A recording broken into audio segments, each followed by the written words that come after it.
Welcome everybody to 52 Living Ideas. We are going through Louis Sullivan's Autobiography of an Idea. Unfortunately, we are coming to an end. We got how many? 4 chapters left, and that's it.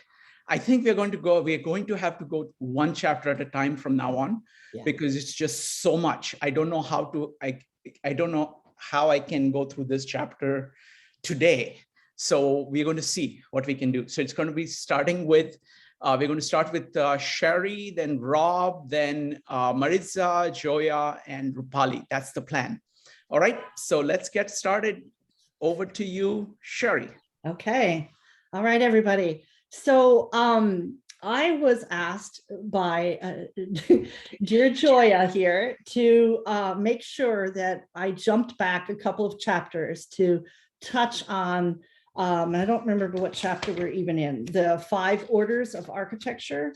It was in chapter 10, Farewell to Boston. So we're taking a bit of a jump back, but interestingly enough, it ties us perfectly into the end of the Paris chapter. So we're going to take a little, we're going to follow a thread through history. We're going to touch on ancient Rome, the Renaissance, a French Enlightenment, before we get all the way back up here into Paris in this chapter we're reading today, starting with these 5 orders of architecture. So we'll take a jump back here to this section. I have it on page 186, where Sullivan's talking about, let's see, we're in 1872, I believe. And Sullivan is studying at MIT in their School of Architecture at the time. And he says this: Louis had gone at his studies faithfully enough. He had learned not only to draw, but to draw very well. He traced the 5 orders of architecture in a manner quite resembling copperplate. And he learned about diameters, modules, minutes, entablatures, columns, pediments, and so forth, with the associated minute measurement and copious vocabulary, all of which items he supposed at the time were intended to be received in unquestioning faith as eternal verities. And he was told that these orders were classic, which implied an arrival at the goal of a Platonic perfection of an idea. So I wanted to dig down into how we get from the 5 orders to Louis Sullivan in the late 19th century, reading them as the Platonic perfection of an idea. And it's a very interesting thread.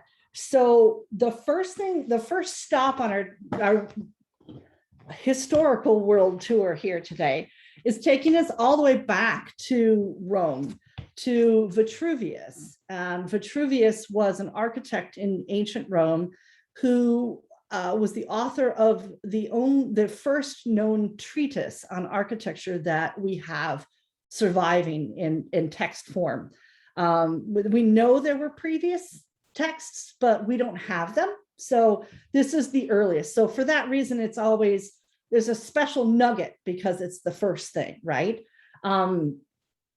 And that may be part of the interest in this sort of glorification of the 5 orders, because it comes from that very first architectural text. But I thought we would start by taking a little look at this first architectural text. And Vitruvius's book is known as the 10 Books on Architecture. And you would think architectural treatise might be very full of depth and discussion and meaty text like what we have been reading here in Louis Sullivan, but it's a little more basic. So I'm going to read you just a few things of the chapter headings in each of the books. So the books themselves, the 10 books, are pretty much 10 chapters. And within each of them, there's subject matters. So these are some of the things that are discussed. For example, book 1 has a section on the siting of a city or city walls, and a section on the directness of the direction of the streets, with remarks to the wind.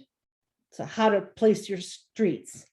Book 2 has sections on brick and sand and lime and polozzana and methods of building walls and highland and lowland fir trees. Book 3 has sections on, and there are other sections too, I'm just giving you some highlights. Book 3 has sections on symmetry in temples and the human body. We'll get to that in a second. It has proportions of intercolumnation and of the columns, and proportions of the base and the capital and the entablature of the Ionic order. Book 4 goes into layouts of different types of temples, doorways of temples, circular temples, and altars. Book 5 goes into different structures like the forum and the basilica, the prisons, Senate houses, and treasuries. I think it's pretty funny that the prison and the Senate house are in the same section. It gets into harmonic. Very similar requirements. Perhaps. It gets into the how to cite a theater, what to do with its foundations and its acoustics, harmonics, sounding vessels in theaters. And then it even, in book 6, gets into climate and determining the style of a house, how rooms should be suited to the station of the owner, and foundations and substructures. Book 7 gets into slaking lime for stucco, variations and vaultings on stucco work, marble for use in stucco, and how to make colors, including if you want to make purple, you have to get a certain kind of a clam and you beat it until it squeezes out its purple juice. So detailed. Okay, and then book 8 goes into how to find water, leveling and leveling instruments, aqueducts and wells. Book 9 goes into the zodiac and the planets, phases of the moon, northern constellations, and the course of the sun through the 12 signs, and water clocks, because you need to know about water clocks. And this is always something fascinating that most people don't know about architects from the Renaissance and before. Book 10 is about machines and implements, because architects were the ones that dealt with machines at the time. So it's about hoisting mechanisms, engines for raising water, but it's also about war machines. So the ballistae, siege machines, and how to string and tune your catapult. So this is not maybe the kind of treatise you were thinking, but I wanted to give you a little taste of a little of this. So from book 5, chapter 3, the theater, its site, foundations, and acoustics. So just to warn you, Vitruvius is not the poet that Sullivan is. Here we go. After the forum has been arranged, next, for the purpose of scene plays or festivals of the immortal gods, a site as healthy as possible should be selected for the theater, in accordance with what has been written in the first book, on the principles of healthfulness in the cities, in the sites of the cities. For when plays are given, the spectators with their wives and children sit through them spellbound, and their bodies motionless from enjoyment, have the pores open into which the blowing winds find their way. If these winds come from marshy districts or from some other unwholesome quarters, they will introduce noxious exhalations into the system. Exhalations, excuse me. Hence, such faults will be avoided if the site of a theater is somewhat carefully selected. So I think this is fascinating, because this whole idea of bad air, the last time we were in a pandemic, this idea still existed, that in the early 1900s, it's still not fully understood that pandemics were germs that spread. They thought it was bad air. So then he gets into this little nugget here about your theater. And so I love this one. We must also beware that it is not a southern exposure. When the sun shines full upon the rounded part of it, the air being shut up in that curved enclosure and unable to circulate, stays there and becomes heated and getting glowing hot it burns up, dries out, and impairs the fluids of the human body. For these reasons, sites which are unwholesome in such respects are to be avoided, and healthy sites selected. So this is the kind of book of nuggets that Vitruvius has presented to the rest of human civilization. And of course, he gets into columns. He gets into these 5 orders of architecture. He gets into this in book 3. We'll get back to Sullivan's take on it in a minute, but I want to give you the sense of what it meant to Vitruvius, these 5 orders. I'm not going to get into every one of them, but he's talking about symmetry in temples and in the human body, and says, without symmetry and proportion, there can be no principles of design of any temple. That is, if there's no precise relation between its members, and as in those of a well-shaped man. So in a very Roman way, proportions of the buildings and this idea of correct proportions comes from themselves, from the human body.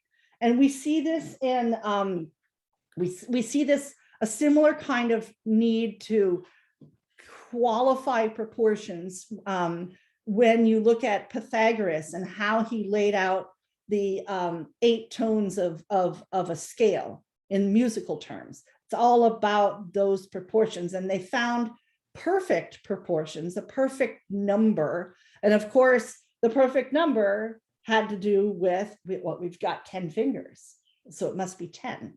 So it comes down to that, but it's not, this wasn't just in architecture. This was happening in music, this sort of classification and finding of a perfect proportion.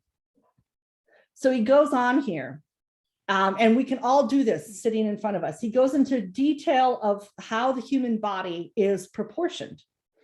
And I'm going to just take one little part of this, and you can all do it with me. If we take the height of the face itself, the distance from the bottom of the chin to the underside of the nostril, and then from the underside of the nostril to the eyebrows, and from there to the hairline, except for Shrikant. And maybe Rob. Hey. There's a few outliers. But you see, that's the thing. We're all a little bit different, but they're taking this as a basic, right? So there is some level of variation that exists in this text. And as we go on, therefore, since nature has designed the human body so that its members are duly proportioned to the frame as a whole, it appears that the ancients had good reason for their rule, that in perfect buildings, the different members must be in exact symmetrical relation to the whole general scheme. Hence, when transmitting to us the proper arrangements for buildings of all kinds, they are particularly careful to do so in the case of temples of the gods, buildings in which the merits and the faults usually last forever. So they're talking about the temple, and this is true of all architectural history, the thing that you spend the most time and money on, the thing that is built in the most durable material, tends to be the thing that the culture reveres as its highest value. And that's a way that we can always see in a lens through architectural history what is important to a society. And that's what he's mentioning here. So it's especially important, he says, when we do these important buildings, that we pay close attention to beautiful proportions, because if this is where we have our merits and our faults, they last forever. So we're going to get back to another section on this in just a minute. But I wanted to give you a sense of what these orders are and some of his descriptions of them. And should we pull up Should we pull up his orders? I've got some slideshows. Yeah. Can we Where's share the screen down here? Yeah, let's go to Sullivan. Sullivan 15. Yeah. And Forrest as well. Okay. So just in case none of you know what the 5 orders are, this is not a Vitruvius illustration. We don't have his exact illustrations, or they're not as clear. He wasn't as good as Sullivan in drawing. But we're starting over here from the left. This is the Tuscan Order, and you'll notice it doesn't have any fluting on the columns. The next one is the Doric, a little taller. The next one, the one in the middle with the little curls at the top, that's Ionic. The next one with the sort of flowering that happens at the top is called Corinthian. And the one on the far right, you'll see is a combination of Ionic and Corinthian, and that's called Composite. So just in case none of you had known this before, you'll notice the bases of them and the details within the column and the base, and the structure, the horizontal structure above the column is called the entablature. Each one has sort of a different level of detail, a different arrangement and pattern. And those are all parts of the orders. And you'll see in a very, if you can see very faintly down on the bases, I don't know if any of you can see this, there's like a series of circles stacked one on top of each other. Do you see those? Each one of them's a little different size circle. This is the background detail, explaining to architects the geometry. So one particular column is maybe, let's see, 1, 2, 3, 4, 5 circles high. I guess they're all 5 high, but they're, no, maybe they're not. Are those circles the diameter of the column? Well, they're relating to, I'll get to that later. All the parts are related in geometric proportion from one to the other. So while this is up, I'm going to read you a couple of little descriptions from Vitruvius's text on some of the orders.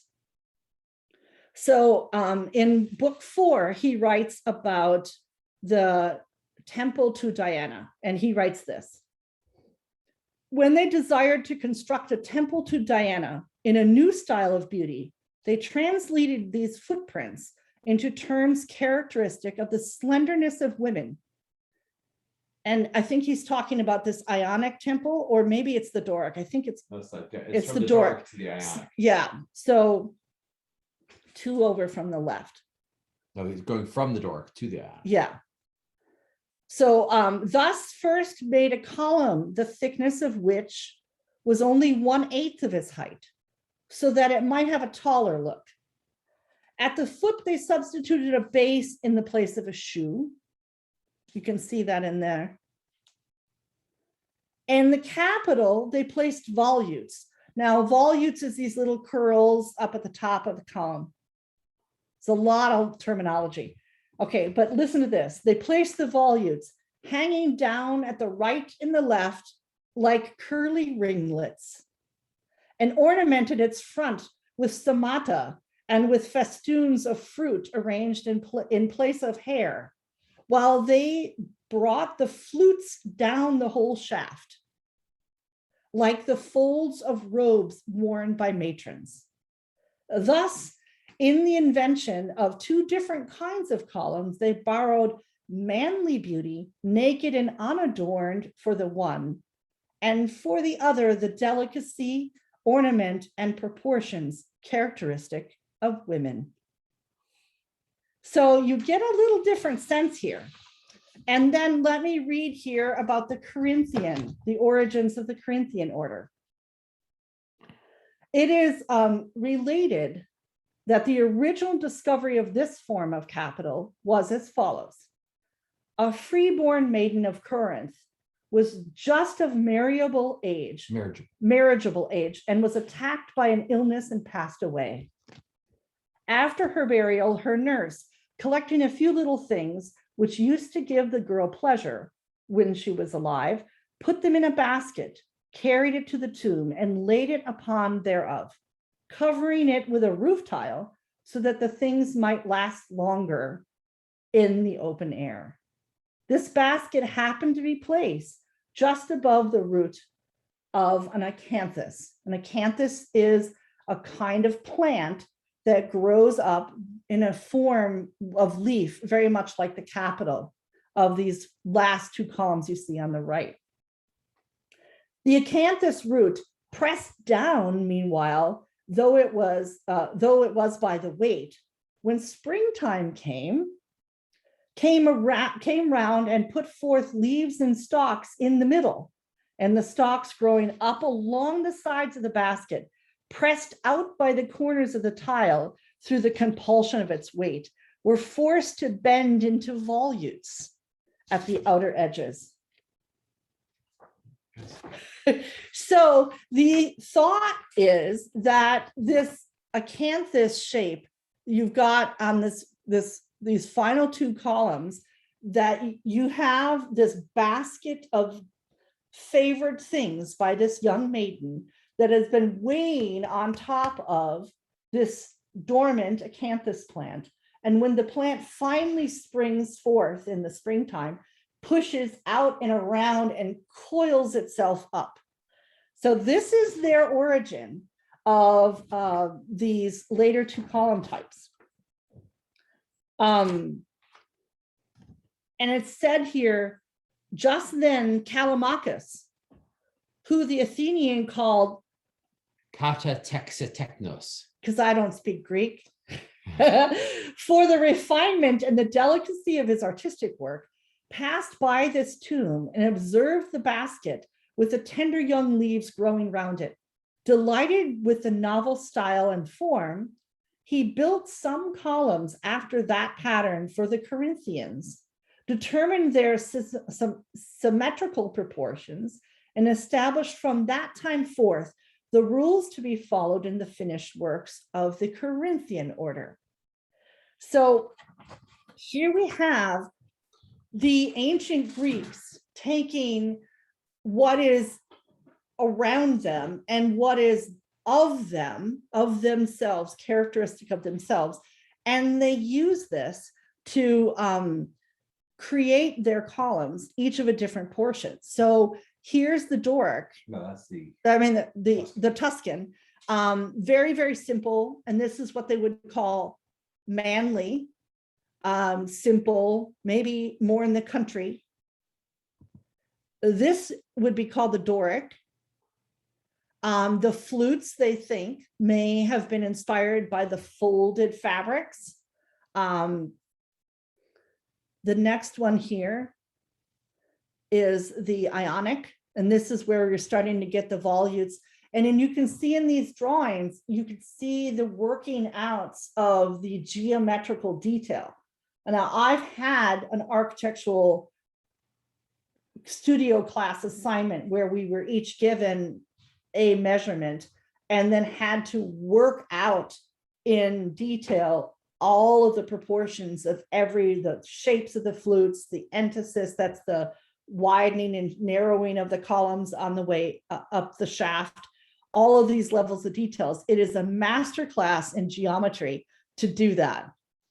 And here is the Corinthian. You can see a little more detail of this acanthus leaf that's coiling up. And the composite, where we have both the Ionic and the Corinthian acanthus leaves as well.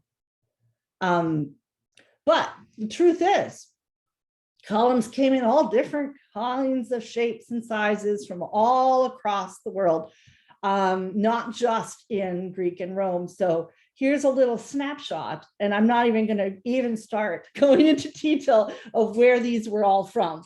But this is what was happening at the time. It was information taken from these original sources of ideas. Man, you maybe call them vernacular, maybe you're out in the country. We don't do such fancy things as volutes and flutes on our columns. We just do it plain, right?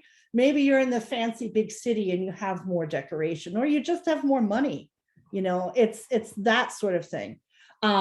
Then what happens is we have a nice big jump in time, and we're going to tie this thread back to Leonardo da Vinci in the 1490s, when by that point in time, they've fairly recently been very feverishly rediscovering these ancient texts. And Leonardo gets a hold of this little nugget of, and does anybody recognize this particular painting, their drawing of Leonardo's? It's called the Vitruvian Man. Should I give him the Italian? Can I do the Italian? No, we don't have time for the Italian. I can do the Italian better than the Greek, that's for sure. So anyway, Vitruvius Treatise is discovered by many of the Renaissance thinkers, and Leonardo gets a hold of this particular section and is inspired to draw this particular drawing. This is in book 3 from Vitruvius's 10 books on architecture. And this is on the symmetry of temples and the human body. And Vitruvius writes, similarly, in the members of a temple, there ought to be the greatest harmony in symmetrical relations of the different parts to the general magnitude of the whole. Then again, in the human body, the central point is naturally the navel. Keep that in mind, the navel. For if a man to be placed flat on his back with his hands and feet extended and a pair of compasses centered at his navel, the fingers and toes of 2 of his hands and feet will touch the circumference of a circle described therefrom.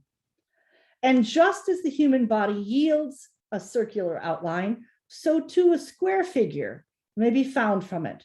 For if we measure the distance from the soles of the feet to the top of the head, and then apply that to the measure of the outstretched arms, the breadth will be found to be the same as the height, as in the case of plane surfaces, which are perfectly square. But notice, if you were to take said compass and plunk it in this poor guy's belly button, the math doesn't work out. So what this little fantastic page of Da Vinci's is, he is discovering an error in Vitruvius's text. It isn't the navel as the center. It's a little lower. So this fantastic design becomes hugely important in the Renaissance, because they're taking both the ancients, this knowledge of the ancients, and they're bringing to it a little more of a scientific, geometrical refining. And what happens is this reproduction, this drawing of Da Vinci's doesn't really get widespread. It doesn't get spread widely in the culture at his time.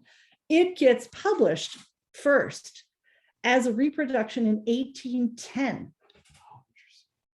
but it gains fame in the late 19th century. So that takes us from ancient Rome, from Vitruvius, through to Da Vinci, who makes a little correction, and then that brings us to Claude Perrault in France, in Paris, in the 1600s, 1613 to 1688 are his dates. Now, Claude was both an architect, most known for designing the east facade of the Louvre, which is very, very classical. He translated Vitruvius's 10 books of architecture into French in 1673. And he was also a physician and a member of France's Academy of Sciences. So this is the time period in the Enlightenment when it's really, really important to get scientific on everything. And so Claude takes a book and he goes through and discovers that, yeah, Vitruvius said this, but when he used the Doric column, or he used this, or he used that, there were variations from temple to temple. And that didn't sit so well with Claude.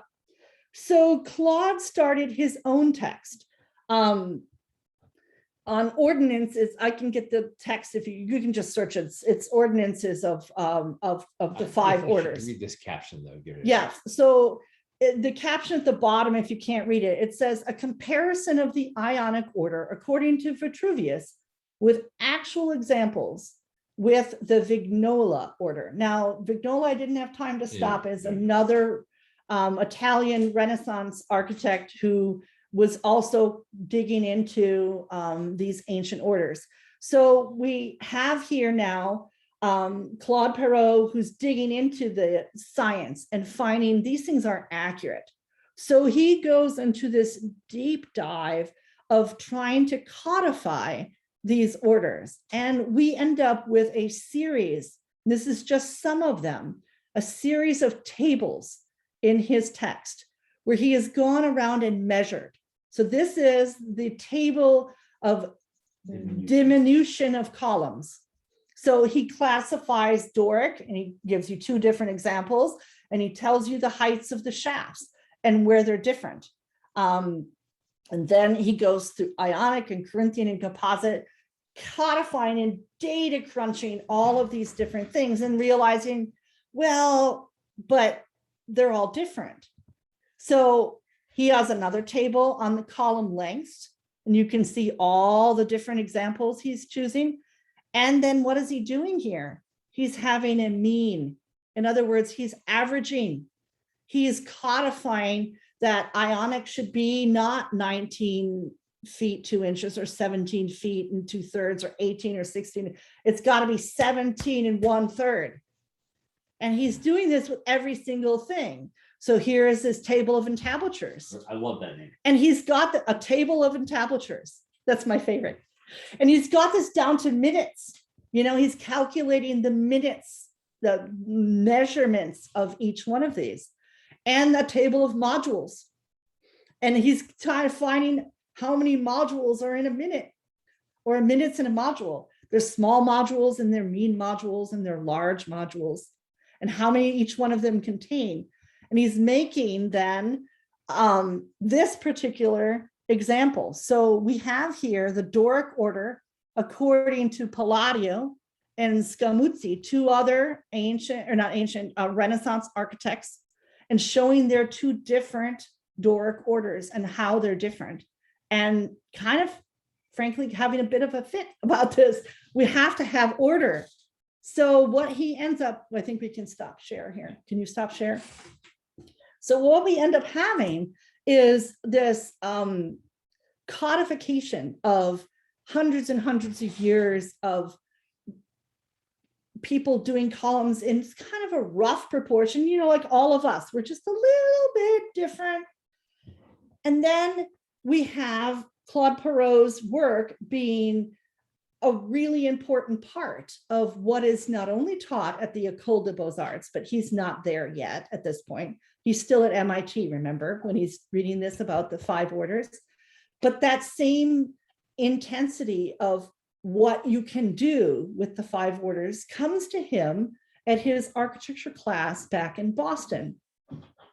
And he says, Louis was, remember, he's talking about the Platonic perfection of an idea. So that's what happens with Claude Perrault. He really forces these ideas of columns into a perfect table of exact measurements.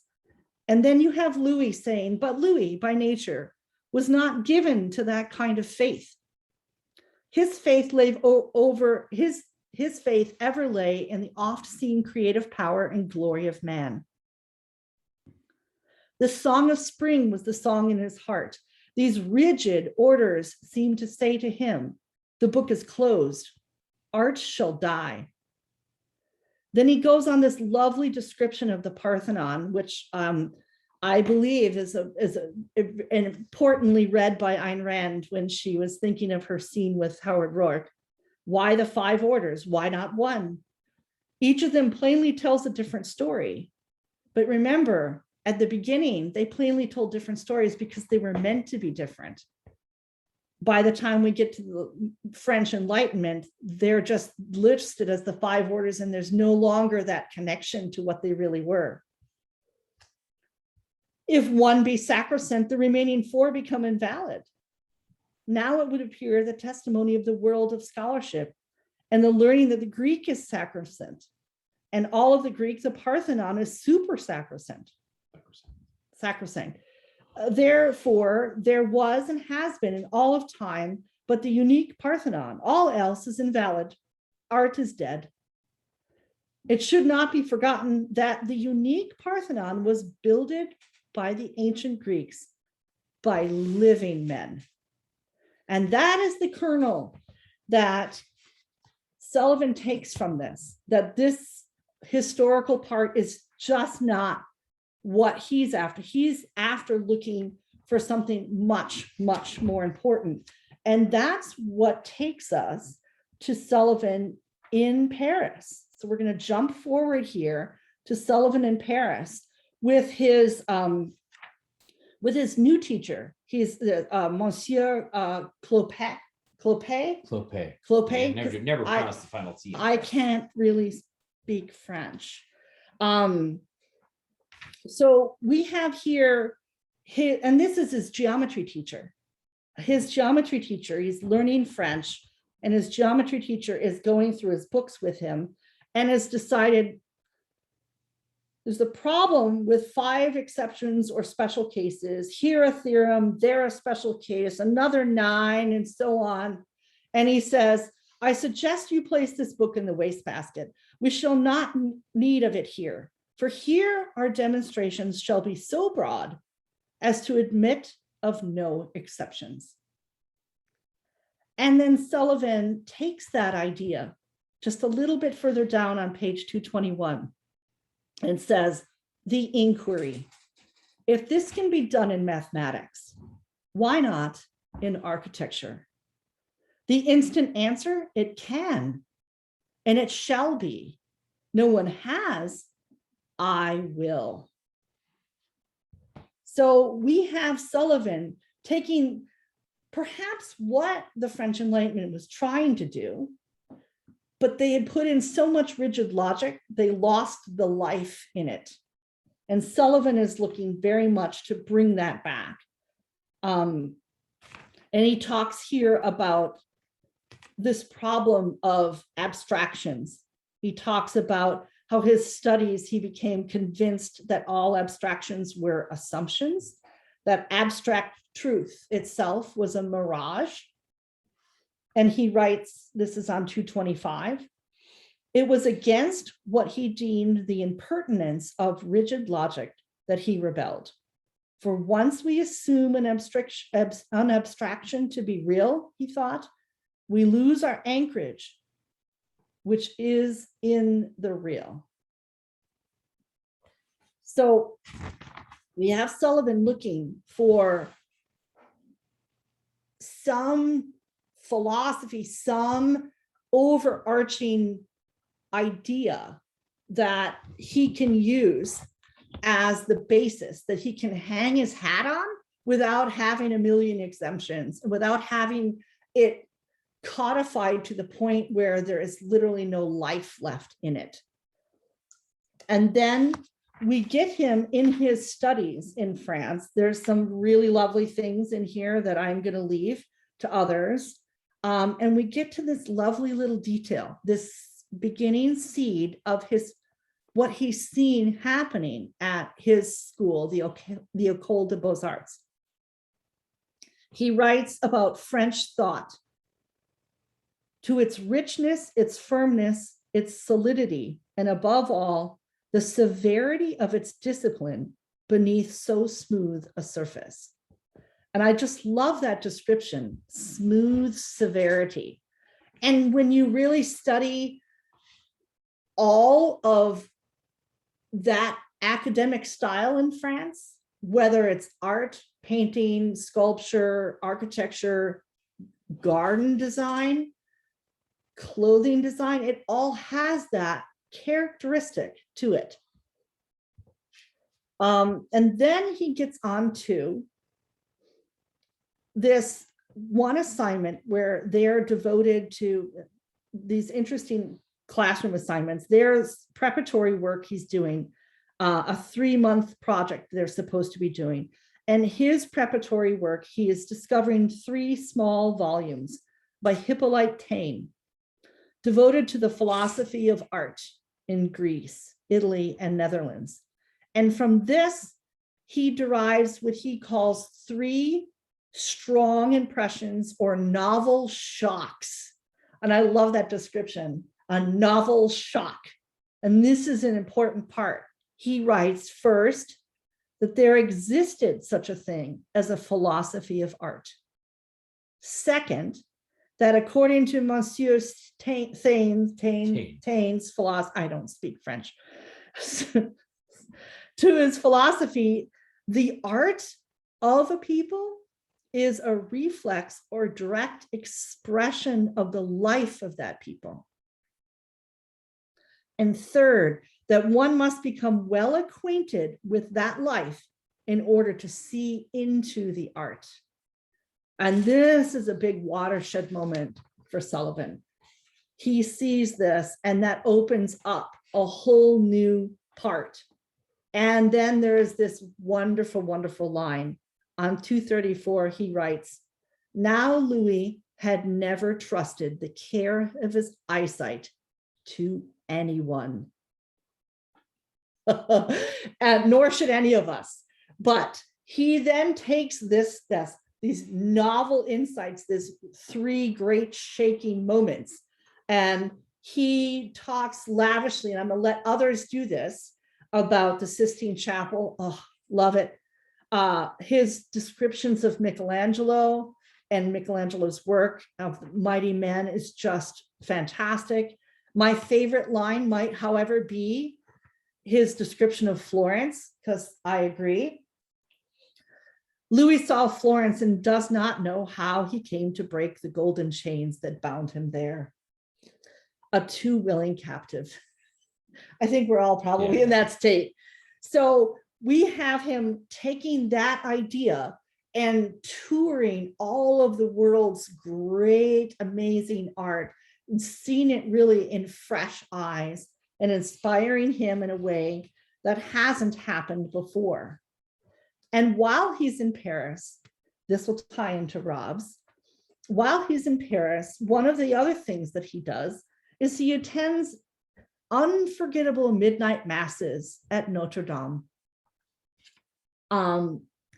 But then what really happens is the last page of this chapter, 240, he writes, he familiarized himself thoroughly with the theory of the school, the École des Beaux-Arts, where he's studying, which in his mind settled down to a theory of plan, yielding results of extraordinary brilliancy, but which, after all, was not the reality he sought, but an abstraction, a method, a state of mind that was local and specific, French and Paris, not universal. Intellectual and aesthetic, it beautifully set forth a sense of order, of function, of highly skilled manipulation. Yet there was for him a fatal residuum of artificiality, which gave him a secret sense of misery where he wished but too tenderly to be happy. He felt that beneath the law of the school lay a law which it ignored unsuspectingly or with fixed intention. The law he had seen set forth in the stillness of the Sistine Chapel, which he saw everywhere in the open of life, thus crept over him a certitude that the book was about to close, that he was becoming solitary in his thoughts and heart hungry, that he must go his own way alone, that the Paris of his delight must and should remain the dream of his delight, that the pang of the inevitable parting was at hand.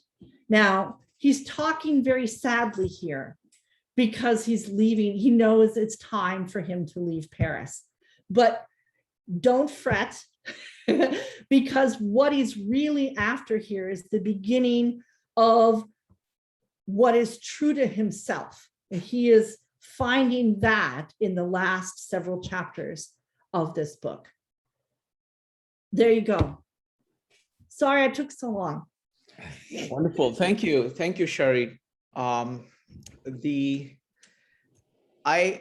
am blown away by the deep appreciation he has of another culture. You know, when he encounters France, both its language, its, you know, how people dress, how the traditions, you know, the way they describe the tests, Yeah. in which, you know, Monsieur Claude works. So it's just full appreciation, and then seeing its limits. Yep. You're appreciating it in its own terms, fully grasping its grandeur, and then seeing the limitations, and then going on from there. Wonderful. Rob. Okay, so we're in Paris. You need to scoot over. Yeah, I will scoot over. So we're in Paris, so we have to end up at Notre Dame de Paris by not just the structure, but the book by Victor Hugo. All right, now I'm holding this volume. This is a very special volume. This was actually given to me by Erica Holzer. Now, if anybody knows who that is, she was a friend of Ayn Rand. Her husband was Henry Mark Holzer, was Ayn Rand's lawyer. And she, about 10 years ago, she read some articles that I'd written about Victor Hugo and really liked them, and was inspired, because I guess she was moving to a different house and downsizing the library, was inspired to send me some of her old Victor Hugo books. So this is her copy. I think it's from a that she gave to me. 1913 edition. Something like that. Yeah, it's an old edition. All right, so he's going to fragile read the fragile text.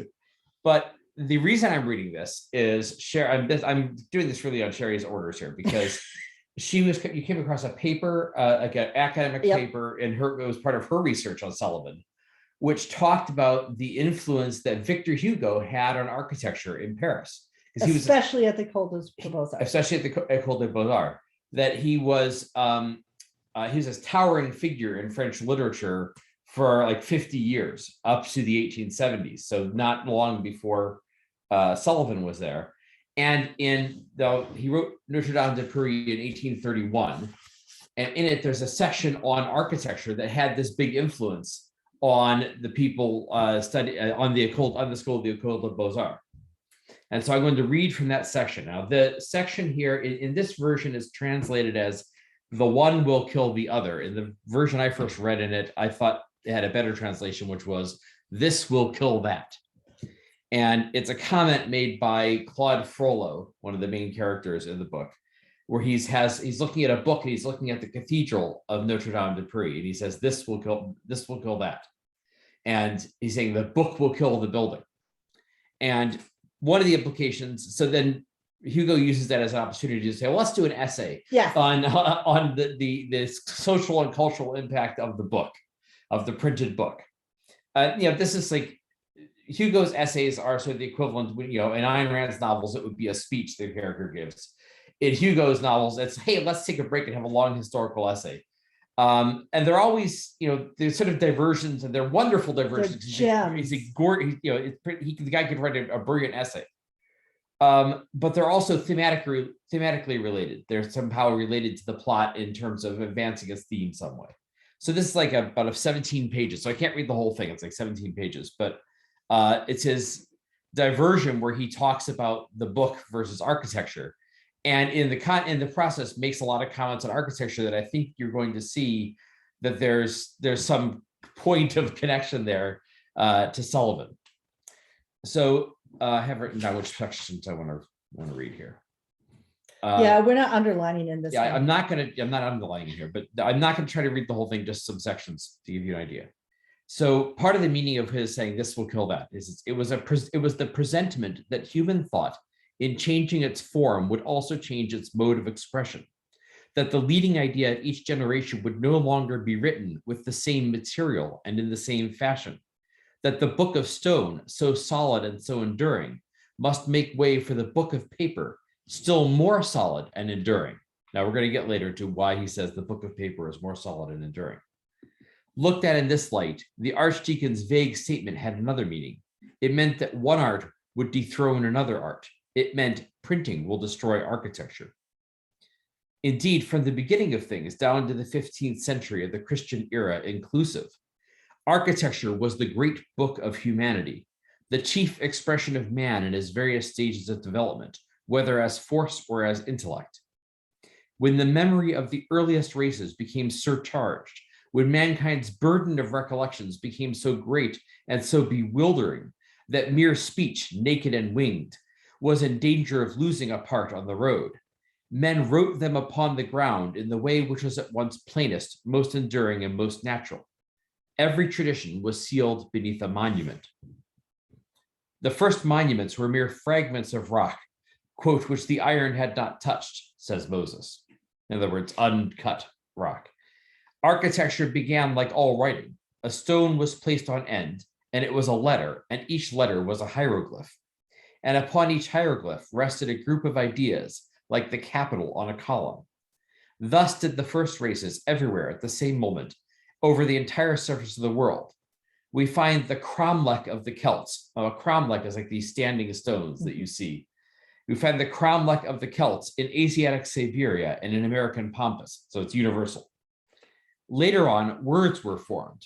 Stone was added to stone. These granite syllables were coupled together. The verb essayed a few combinations. The Celtic dolmen and cromlech, the Etruscan tumulus, the Hebrew galgal are words. Some of them, particularly the tumulus, are proper names. Sometimes when there was plenty of stone and a vast stretch of coast, a phrase was written. The immense pile of Karnak is an entire formulary. Now, Karnak is the temple in Egypt. Finally, men made books. Traditions gave birth to symbols, which hid them as the leaves hide the trunk of a tree.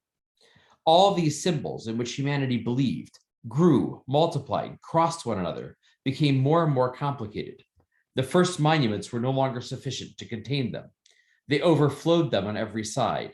These monuments barely sufficed to express the primitive tradition, as bare, as simple, and as plain as themselves. Symbolism must needs expand into an edifice. Architecture, therefore, was developed parallel with human thought. It became a thousand-headed, thousand-armed giantess and fixed all that floating symbolism in an eternal, visible, palpable form. While Daedalus, that is force, measured, while Orpheus, that is to say intellect, sang, the column, which is a letter, the arcade, which is a symbol, the pyramid, which is a word, set in motion alike by a geometric and poetic law, grouped, combined, blended, rose, fell, were juxtaposed upon the ground, placed in rows one above another in the air until they had written, at the dictation of the universal idea of an epoch, those marvelous books which were also marvelous buildings. The pagoda at Eklinga, the Egyptian Ramseon, the Temple of Solomon. Right, so you can see the connection to what we saw, I think, more in kindergarten chats, where you sort of talked about the primitive, first you stick a stone, and that's the very beginning of architecture, and then you have a span, and that's the next part of architecture. This idea that you're building letters and syllables and words, and then whole books with architecture. And that you can read the architecture. And that you can read through it, yes. Now, I'm skipping a little section. He says, thus, for the first 6,000 years of the world's history, from the most immemorial pagoda of Hindustan to the Cologne Cathedral, architecture was the great writing of mankind. And this is so true that not only every religious symbol, but even each human thought has its page and its monument in this vast book. Now he goes on to then use this to sort of do a history of a very brief history of architecture. And I'm not going to get into that because it's just, I have to cut something out. You have to read. But I found it interesting, though, that the theme of his history of architecture is that is the progress towards democracy. And which is again a theme that was picked up by Sullivan, that you're going from feudalism to democracy is Hugo's theme for the history of architecture. And it's also the Sullivan's theme for architecture. And let's see, he has another great line that I had to pull out here, which is talking about before the printed book comes along. He says, then whoever was born a poet turned architect, the genius scattered through the masses, repressed on every hand by feudalism as beneath a carapace of iron bucklers, finding no issue save in the direction of architecture, emerged through that art, and its Iliad took the form of cathedrals. All the other arts obeyed and submitted to the sway of architecture. Now, then he gets to what happens when the book comes along. And then I'm going to go to 217.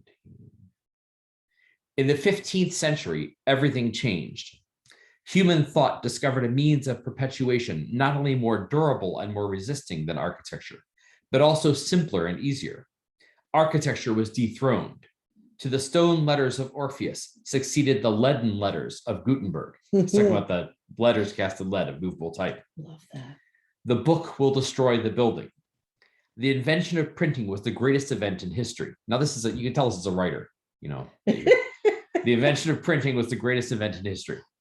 It was the primal revolution. It was the renewed and renovated form of expression of humanity. It is human thought laying off one form and assuming another. It is the entire and final changing of the skin of that symbolic serpent, which ever since Adam has represented intellect. And here's where we get to saying that the book is actually more enduring than the building. Under the form of printing, though thought is more imperishable than ever. It is volatile, intangible, indestructible. It is mingled with the air. In the day of architecture, it became a mountain and took armed possession of a century and a place. Now it becomes a flock of birds, is scattered to the four winds, and occupies at once all points of the horizon and all space. Now, by the way, you know, in the age of the internet, we have to say Hugo hadn't seen anything yet. No. You know, the internet takes all, but he reminds me a lot of like a tech entrepreneur 20 years ago talking about the internet and what the internet was going to do for us. The idea that human thought would become a flock of birds. It would occupy at once all points of the horizon and all space. I mean, that's sort of what the internet has taken the work of the book and then gone beyond to make that, you know, make this sort of poetic image of Hugo's and make it even more real. The world. He says, you know, a great body may be demolished, but how can ubiquity be rooted out? And he has this long, I won't read the whole thing, but a long saying that if the world were covered by a flood, like Noah's flood, there might be an ark sitting on top of the flood carrying some parts of what was there before, but above the ark there would be flocks of birds. And that's his flock of birds analogy for the tremendous dispersion of knowledge in the age of the book. And it says, let's see. Then he goes back to saying, well, what does this do to architecture? It says, see how from the time of the discovery of printing, architecture gradually decayed, withered, and dried away. How plainly we can see the water sinking, the sap drying up, the thought of the time and the people withdrawing from it. The sense of chill is almost imperceptible in the 15th century. The press was still too weak and could only draw off somewhat of the superabundant life of mighty architecture. But with the dawn of the 16th century, the disease of architecture becomes apparent. It has ceased to be the essential expression of society. In distress, it becomes classic art. From being Gallican, European, indigenous, it becomes Greek and Roman. From being real and modern, it becomes pseudo-antique. It is this decline which is known as the Renaissance or revival. It is this, and yet it is a magnificent decline. For the old Gothic genius, that sun which is setting behind the gigantic press, for some time longer pierces with its last rays all this hybrid heap of Latin arcades and Corinthian columns. It is this setting sun which we take for the light of dawn. You know, this is Victor Hugo, you know, would write. This is why, you know, he has to put these essays in the book, because, you know, he's so good at it. It's another flock, another bird has to be in the sky. Now he talks partly in here about its architecture is fading because all the energy and intellectual energy is going off in all these different directions. And all the other arts that used to be gathered under architecture, painting and sculpture, are now finding their own independent outlets. So all the energy, the mental energy of society is going into these other outlets and draining away from architecture. But there's another point he's making here. Now let's see.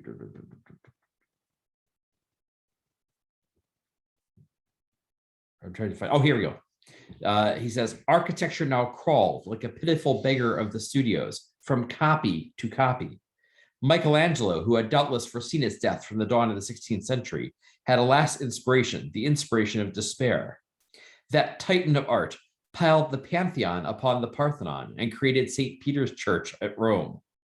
It is a great work which deserves to remain unique, the last original creation of architecture, the signature of a colossal artist at the foot of the vast registry of stone which it closed.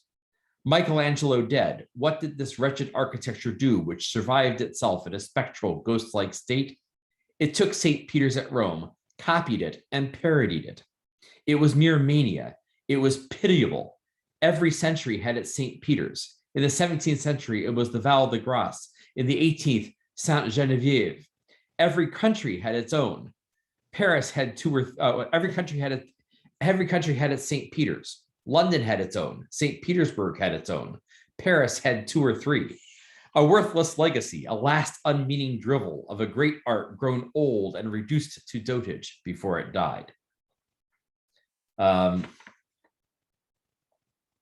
And so you can see how he's making that same criticism, that it's just copying things out of books and copying old examples, and is no longer a living, vital, new creation. Now let's see, 222. So I'm going for, I didn't want to mark this up, so I'm going for my notes as to where I wanted to. Oh yeah, so we said, let no one be deceived. Architecture is dead, irrevocably dead, killed by the printed book, killed because it was less enduring, killed because it was more costly. Every cathedral represents 1,000 million francs. Think then what a capital will be required to rewrite the architectural book, to make thousands of structures once more cover the earth as thick as anthills, to bring back the days when the number of monumental works was such that, in the words of an eyewitness, I think it's an ancient Roman author he's quoting, quote, you would have thought that the world had shaken off her old garments to clothe herself in a white array of churches, unquote. Now, what I want to say, though, about that about this passage is Hugo came before the Industrial Revolution. So he had no idea what mass production of steel would do. Yeah. So when you talk about, Sullivan in Chicago, well, Sullivan in Chicago is witnessing exactly what he's saying wouldn't be possible.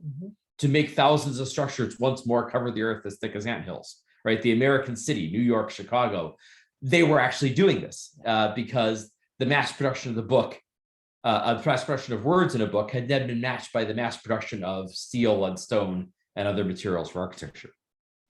And then the last thing I want to read is, let's see. I'm going to read just the last couple paragraphs, 3 or 4 paragraphs of this section to give you an idea, because it's so good, and to give you an idea of he's sort of summing up his theme here. Thus, to sum up what we have said so far in a manner necessarily brief and imperfect, mankind has 2 books, 2 registers, 2 testaments, architecture and printing, the Bible of stone and the Bible of paper. Undoubtedly, when we examine these 2 Bibles, so widely opened during the lapse of centuries, we may be permitted to regret the visible majesty of the granite writing, of those gigantic alphabets formed into colonnades, pylons, and obelisks, of those human mountains which covered the worlds of the past, from the pyramid to the belfry, from Cheops to Strasbourg. We should reread the past upon these marble pages. We should admire and unceasingly return the leaves of the book written by architecture. But we should not deny the grandeur of the structure reared by the printing in its turn. Again, this is the writer, so he's just built himself, a cathedral of his own in book form. So he's going to make the case for the book. That structure is colossal. I know not what maker of statistics has calculated that by placing one upon another, all the volumes issued from the press since the days of Gutenberg, we might fill up the space between the earth and the moon.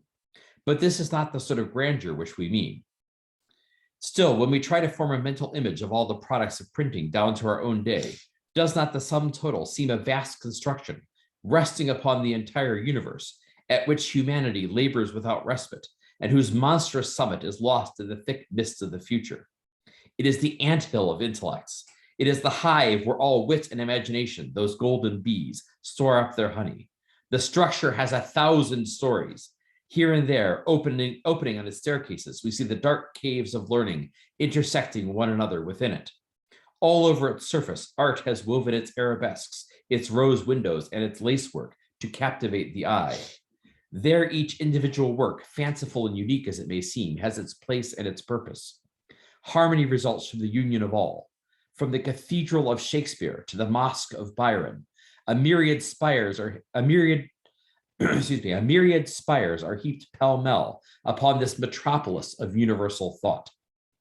At its base are inscribed some unique antique titles of humanity, which architecture failed to register. At the left of the entrance is fastened the old white marble bas-relief of Homer. At the right, the polyglot Bible rears its 7 heads. The hydra of the Romancero bristles up beyond, with certain other hybrid forms like the Vedas and the Nibelungen. Moreover, the vast edifice remains forever unfinished. The press, that gigantic machine which untiringly sucks up all the intellectual sap of society, unceasingly vomits forth fresh material for its work. All mankind are on the scaffolding. Every mind is a mason. The humblest stops up his hole or lays his stone. Every day a fresh course is laid. Independently of the original and individual contributions of each writer, there are collective supplies. The 18th century gave the encyclopedia. The French Revolution gave the Moniteur. Assuredly, it is a structure which will gather and grow in unending spirals. Here, too, there is a confusion of tongues, an incessant activity, an indefatigable industry, a frantic cooperation of all humanity. It is the refuge promised to intellect against another deluge, against a flood of barbarians. It is the second Tower of Babel of the human race. Now, like I said, guy can write an essay. But you see that the impact this had on Sullivan. people who were talking about architecture in France in the decades leading up to Louis Sullivan coming there. And you can see that there are definitely some themes that tie over from Hugo to Sullivan. And I think that's because Hugo was such a towering figure in French thought at the time. So I thought that was a really interesting connection of connecting Sullivan to Paris and to the tradition, the intellectual traditions happening in Paris at the time. Wow. Rob, that is brilliant. Okay, that is brilliant. So I want to don't correct me. She found this. Okay, I'm just reading it. Okay. let me build on it. I'm going to use the terminology of Isabel Patterson. So what is happening is that, before print, architecture is the way in which the highest ideas are being communicated. And cathedral in that sense is the height of that, of the entire energy, local energy going up, showing that this is what is possible. Look at this. And that serves as the foundation, inspiration for a local culture. What print does is that it is flock of birds. It goes broad. Instead of being local and high, it first goes broad. Yeah. And he's talking about the time before Industrial Revolution. That is an excellent observation. Okay, so the print has started, and what Hugo has seen is the power of going broad. Firstly, it becomes universal. You have gotten all of the history of past, all of the present, all the countries talking to each other, producing this massive flock of birds which are flying across. What has not happened yet is that converting fully into science and technology. At his time, the thing that you build is stone. What the printing makes possible is people figuring out how to make steel, how to cook steel, which is the thing, or mastering, it is the communication of ideas, production of ideas through print over time, converted through science and technology, gives human beings an universal ability of growing things that surpass the cathedrals through the medium of steel, or through mediums like steel, including steel. So it goes broad, and he has not seen the physical manifestations of that yet. The thing, both Sullivan and Hugo look at the bankruptcy of architecture, because what has happened is that the energy that was flowing, again, this is very much Patterson, energy that was flowing into architecture after the printing press, it flows in these flock of birds that is going like this. And therefore, what the architecture does is that it simply tries to hold on to the forms of the past, because there is no creativity over there. It is just desperately trying to hold on, except that you can't do that. You can only go down by doing that. And that's something that Hugo points out. It is really to his credit that he does that. I mean, it's just fantastic, fantastic observation. And Louis Sullivan sees that very clearly. Louis Sullivan also sees the solution. He knows America, which is something different.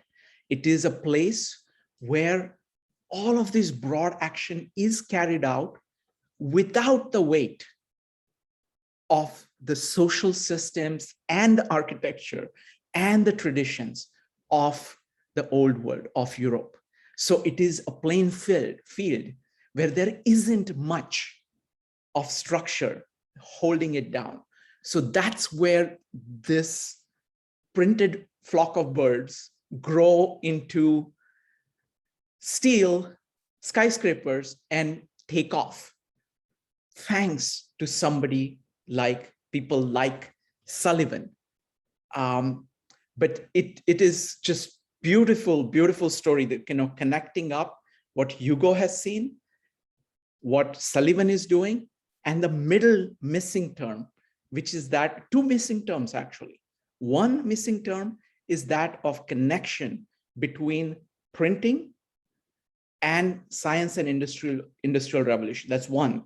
And second missing term is America, place where you can do this unimpeded and unencumbered by the large edifice of the cathedral-like systems. What do you think, Rob? Oh, There you go. I think I'm muted. No, I think it's dead on. I think that's terrific. And I don't have anything really to add to that. That's perfect. Wonderful. Thank you, Rob. Next up is going to be Joia, followed by Maritza and Rupali. Joia. Thank you, Shrikant. I have to say, I'm not going to have much to say about science and technology, but I'm going to have a lot to say about America, because I wanted to share something from Walt Whitman today, who was perhaps the great poet of the 19th century, who saw some of these possibilities of America, and definitely a link that he shared with Sullivan.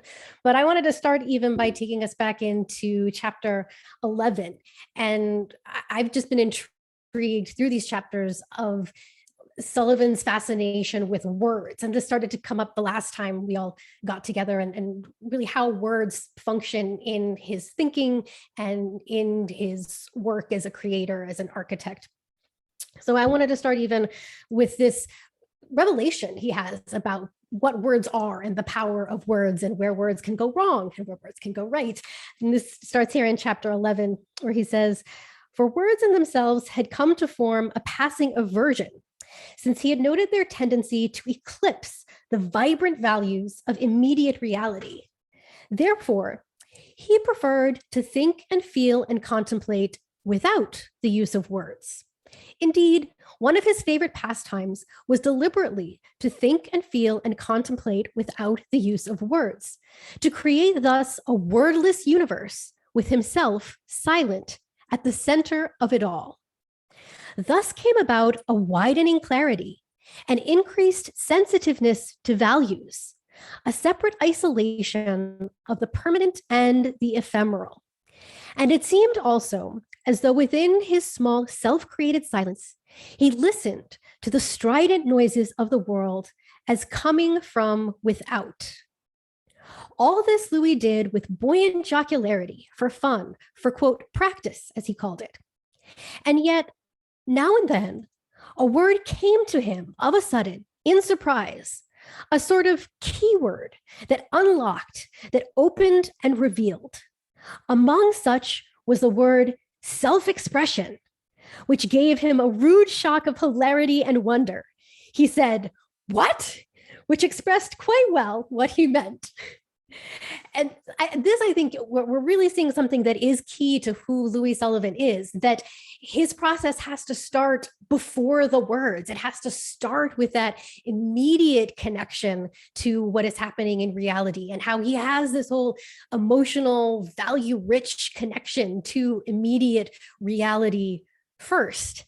And then on top of it, a word can come. And I love how he uses the phrase of a key word. I feel nowadays we use that phrase all the time to talk about SEO keywords. But in this context, to think about a word as a key that unlocks this level of increased clarity, and that there is this kind of power that when you start with the foundation that's wordless, but himself at the center of it all. And I just even wanted to connect that to that phrase that we've been talking about again and again, about how, that what's breaking out from within and in from without. And so here we say that it's in this wordless state that, as he says, that in this self-created silence in which he's the center, right, he's listening to all the noises of the world as coming from without. And so that's the first part, that it starts with him in the center, in the silence, no words, and the world is coming in. And that's the start. But then when he's ready to express, and we're going to see self-expression is going to be one of these most important words, then we're really going to get the power of what words are. And I think it's what makes him really sensitive to how words go wrong. And just even tying this into what Rob has just been saying, and all the people who have held on to traditions, have held on to just the dead forms of the words, the people who've just started with the words as their starting point, but there's no energy, there's no spirit, there's no life within them. And then this was the first time we get the introduction of this word self-expression, which we know is such an important word to Louis Sullivan, that this is part of his whole philosophy, that architecture should be an art of self-expression. And last time, Rob, I remember, even gave us the wonderful description of Chicago and how everything is going to be big in Chicago. And that's Chicago's self-expression. And Louis Sullivan just had a beautiful way of describing this that I wanted to read here, where he says, all this frothing at the mouth amused him at first, but soon he saw the primal power assuming self-expression amid nature's impelling urge. These men had vision. What they saw was real. They saw it as destiny. And that the two is so important to understanding who Louis Sullivan is and why Chicago is the place for him, that the self-expression of this grand vision, this destiny to be visionaries and doers, to make the biggest, grandest thing in the world that's possible happen, that's so key to who he is.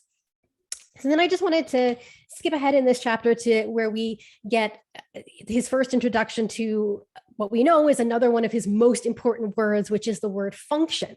And how that, when he gets the idea of this word, which he gets from his friend John, and what this does to him. So here, and we're still here in chapter 11, he says, one day, John explained his theory of suppressed functions And Louis, startled, saw in a flash that this meant the real clue to the mystery that lay behind the veil of appearances.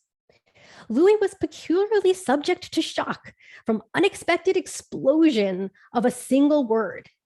And when the word function was detonated by the word suppressed, a new and immense idea came suddenly into being and lit up his inner and his outer world as one.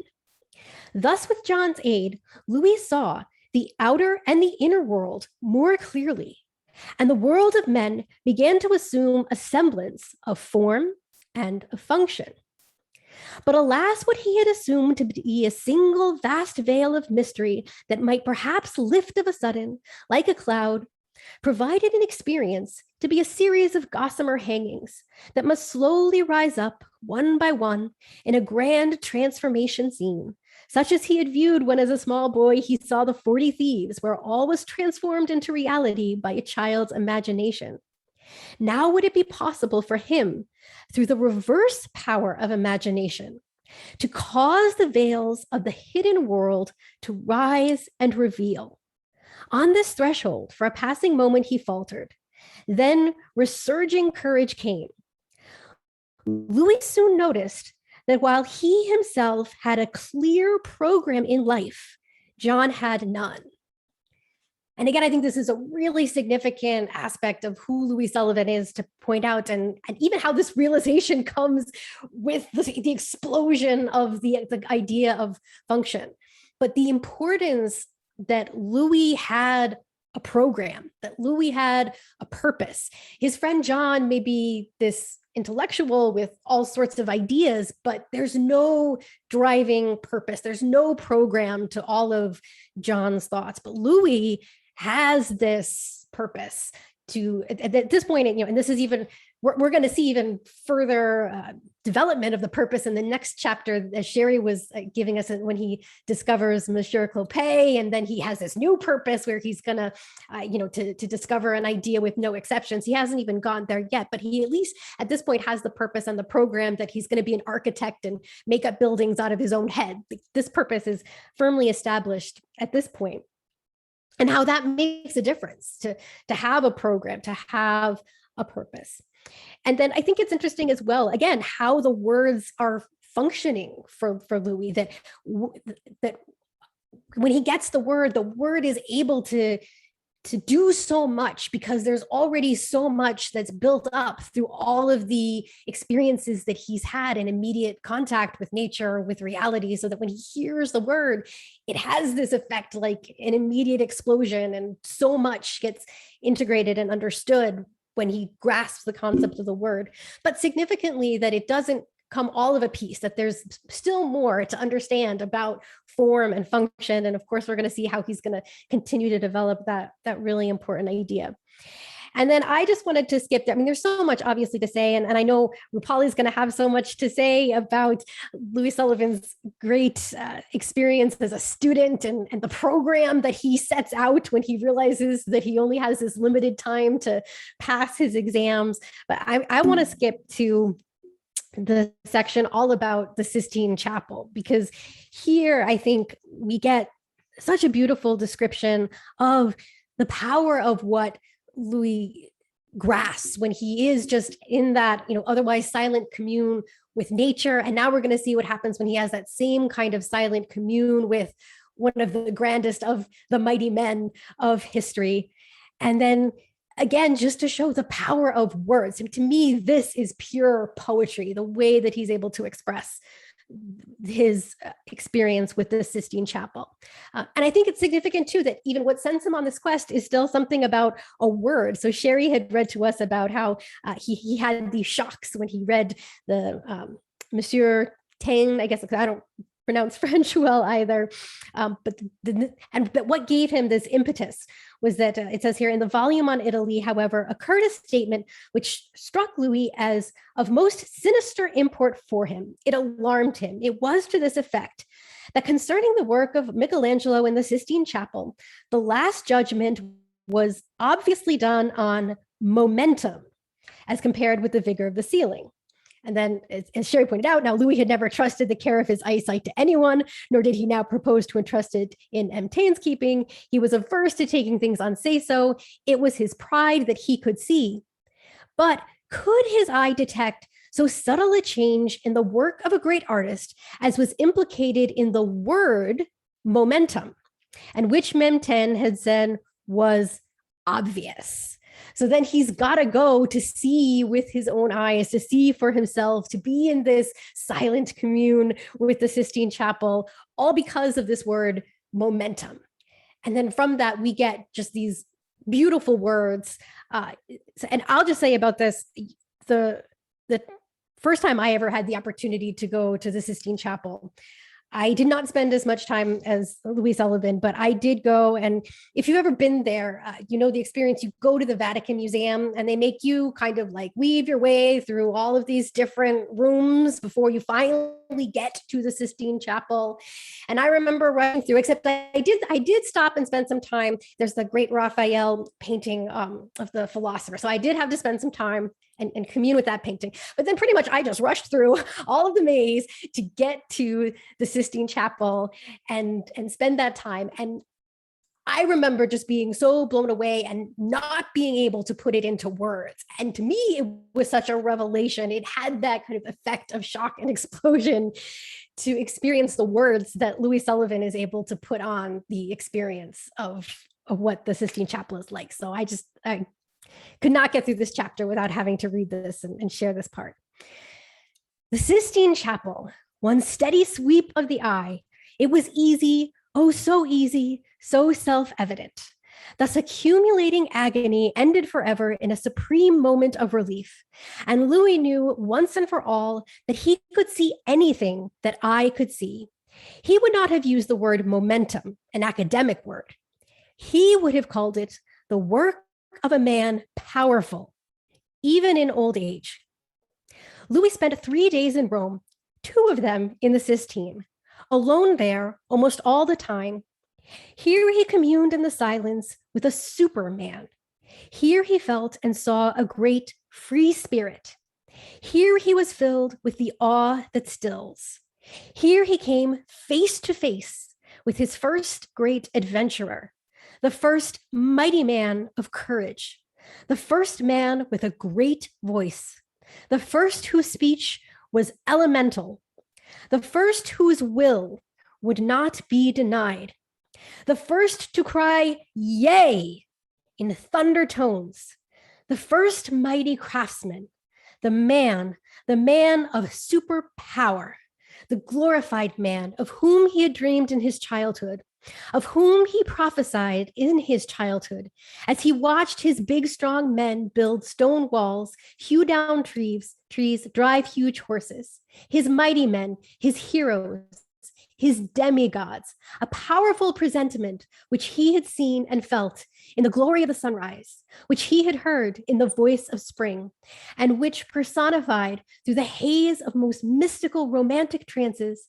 he believed in, he had faith in, that faith which is far removed from fancy, that faith which is near its source and secure. Now was he in that veritable dreamed of presence. Here was that great, glorious personality. Here was power as he had seen it in the mountains. Here was power as he had seen it in the prairies, in the open sky, in the great lake stretching like a floor toward the horizon. Here was the power of the forest primeval.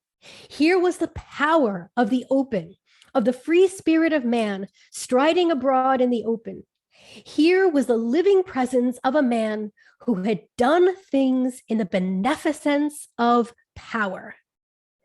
And Louis gazed long and long as one enthralled, and with his own eyes, with his own responses, he discerned more and more. There seemed to come forth from this great work a mystery. He began to see into it and to discern the workings of a soul within. From beneath the surface significance, there emerged that which is timeless, that which is deathless, that which in its immensity of duration, its fecundity, its ever-present urge, we call life. And in this great outpouring which encompassed him, he saw the dreamer at his work. For no hand unaided could do this. No intellect unaided could do this. Imagination alone could do this. And imagination looked into, revealed itself as uncompromising faith in life, as faith in man, and a special faith in his wondrous powers. He saw that imagination passes beyond reason and is a consummated act of instinct, the primal power of life at work. Thus Louis pondered as he viewed o'er and o'er the Persian Sibyl. 49 years have come and gone since a youth of 18 thought these thoughts without words, alone in the Sistine. And then he gives us this quote from Whitman: "There was a child went forth every day." And that's such powerful poetry. But he gives us this clue to another poem that he ends this with the first line of a Walt Whitman poem. And this might sound familiar to you because he started chapter 2 of our book here with this same quote from Walt Whitman. So I wanted to take this opportunity also to read to you this Walt Whitman poem, which comes from The Leaves of Grass. I think it's just going to tie into what we're seeing all about who Louis Sullivan is, and certainly this promise of America and the power of the possibility of America that we've been starting to see. So this was Walt Whitman. "There was a child went forth every day, and the first object he looked upon and received with wonder or pity or love or dread, that object he became. And that object became part of him for the day or a certain part of the day, or for many years or stretching cycles of years. The early lilacs became part of this child, and grass and white and red morning glories, and white and red clover and the song of the phoebe bird, and the March-born lambs and the sow's pink fate litter, and the mare's foal and the cow's calf, and the noisy brood of the barnyard or by the mire of the pondside, and the fish suspending themselves so curious below there, and the beautiful curious liquid, and the water plants with their graceful flat heads, all became part of him. And the field sprouts of April and May became part of him, wintergrain sprouts, and those of the light yellow corn, and of the esculent roots of the garden, and the apple trees covered with blossoms, and the fruit afterward, and woodberries, and the commonest weeds by the road, and the old drunkard staggering home from the outhouse of the tavern whence he had lately risen, and the schoolmistress that passed on her way to the school, and the friendly boys that passed, and the quarrelsome boys, and the tidy and fresh-checked girls, and the barefoot Negro boy and girl, and all the changes of city and country wherever he went. His own parents, he that had propelled the father stuff at night and fathered him, and she that conceived him in her womb and birthed him, they gave this child more of themselves than that. They gave him afterward every day. They and of them became part of him. The mother at home quietly placing the dishes on the supper table, the mother with mild words clean her cap and gown, a wholesome odor falling off her person and clothes as she walks by. The father, strong, self-sufficient, manly, mean, angered, unjust, the blow, the quick, loud word, the tight bargain, the crafty lure, the family usages, the language, the company, the furniture, the yearning and swelling heart, affection that will not be gainsayed, the sense of what is real, the thought of it after all of it should prove unreal, the doubts of daytime and the doubts of nighttime, the curious whether and how, whether that which appears so is so, or is it all flashes and specks? Men and women crowding fast in the streets. If they are not flashes and specks, what are they? The streets themselves and the facades of houses, the goods in the windows, vehicles, teams, the tiered wharves, and the huge crossing at the ferries, the village on the highland seen from afar at sunset, the river between, shadows, aureola and mist, light falling on roofs and gables of white or brown 3 miles off, the schooner nearby sleepily dropping down the tide, the little boat slack-towed astern, the hurrying, tumbling waves and quick broken crests and slapping, the strata of colored clouds, the long bar of maroon tint away solitary by itself, the spread of purity it lies motionless in, the horizon's edge, the flying sea crow, the fragrance of salt marsh and shore mud. These became part of that child who went forth every day, and who now goes and will always go forth every day. And these become of him or her that peruses them now. And so again, I think we just see, I mean, it just ties with exactly what Shrikant was saying about America and the broadness of the possibility. And when you have this comprehensive spirit to take in all of everything, that really is what I think Whitman's poetry is known for. It's often called this cataloging, the way that he just describes all of these different things and they all become part of the child who goes forth, and he takes in all of these things. And I think we see that with Louis Sullivan and how important it is for him to take in Michelangelo, to take in the Sistine Chapel, to see that this is what is possible when a man connects to immediate reality, connects with life and the power of what is possible. And from here, we're going to see what it is that Louis Sullivan is going to go and create. Thank you. Wonderful. Thank you. Thank you, Joia. Joia, thanks for bringing up the Sistine Chapel and Michelangelo, because that is a milestone for Louis Sullivan, because that's where he sees kind of the full glory of what human beings can do, what man can do. And there is immediate two contrasts there. One is the contrast between Michelangelo and the French culture. So the same thing that Hugo is talking about has happened to the architecture, has happened to French culture. It is a superb achievement, but it doesn't have the kind of upward drive anymore. It is coasting at that point. After first grasping its greatness, Louis Sullivan nails the fact that it is coasting now. So that is one thing. The second is America. I mean, Walt Whitman does a very good job of showing the breadth of the potential of America. What Michelangelo shows is the height of what is possible to human beings. And what Louis Sullivan does is that he's connecting those two things together.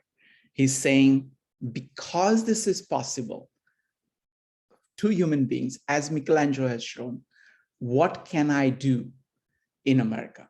And that's where he goes. So wonderful. Thank you very much, Joia. Next up is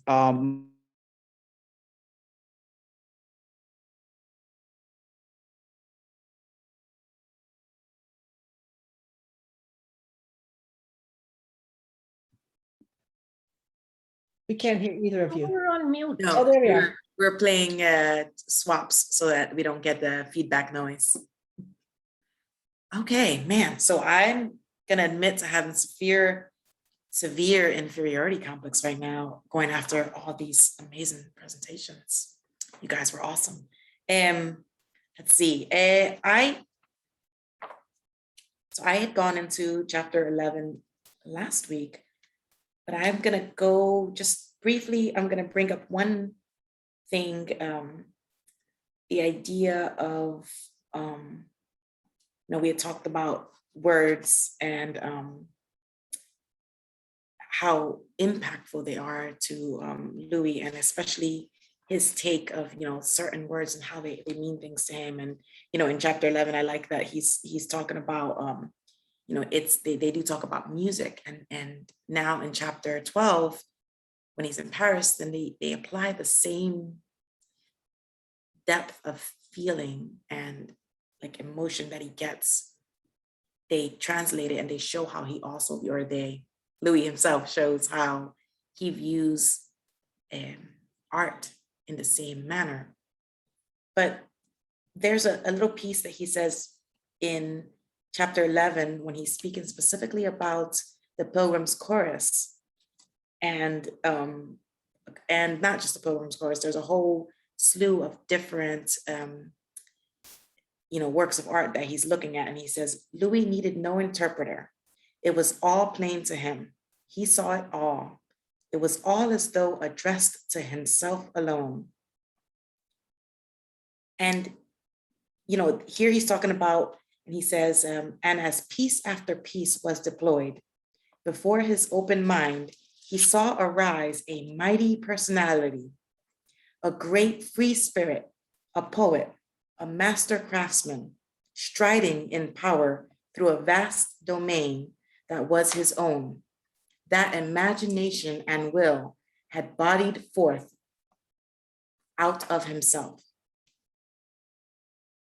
And great free spirit, and then he's talking about imagination and will. And those two words, and because Joia was talking about specifically about how words are so impactful to Louis, I want to point out those two words, will and imagination, because they are the very heart of the theme that struck me in the next chapter when he's in Paris.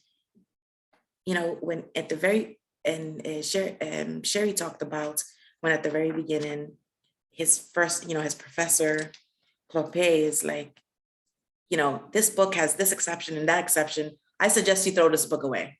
There will be no exceptions in my class. And Louis is, he's like thunderstruck, right? And then he's processing that.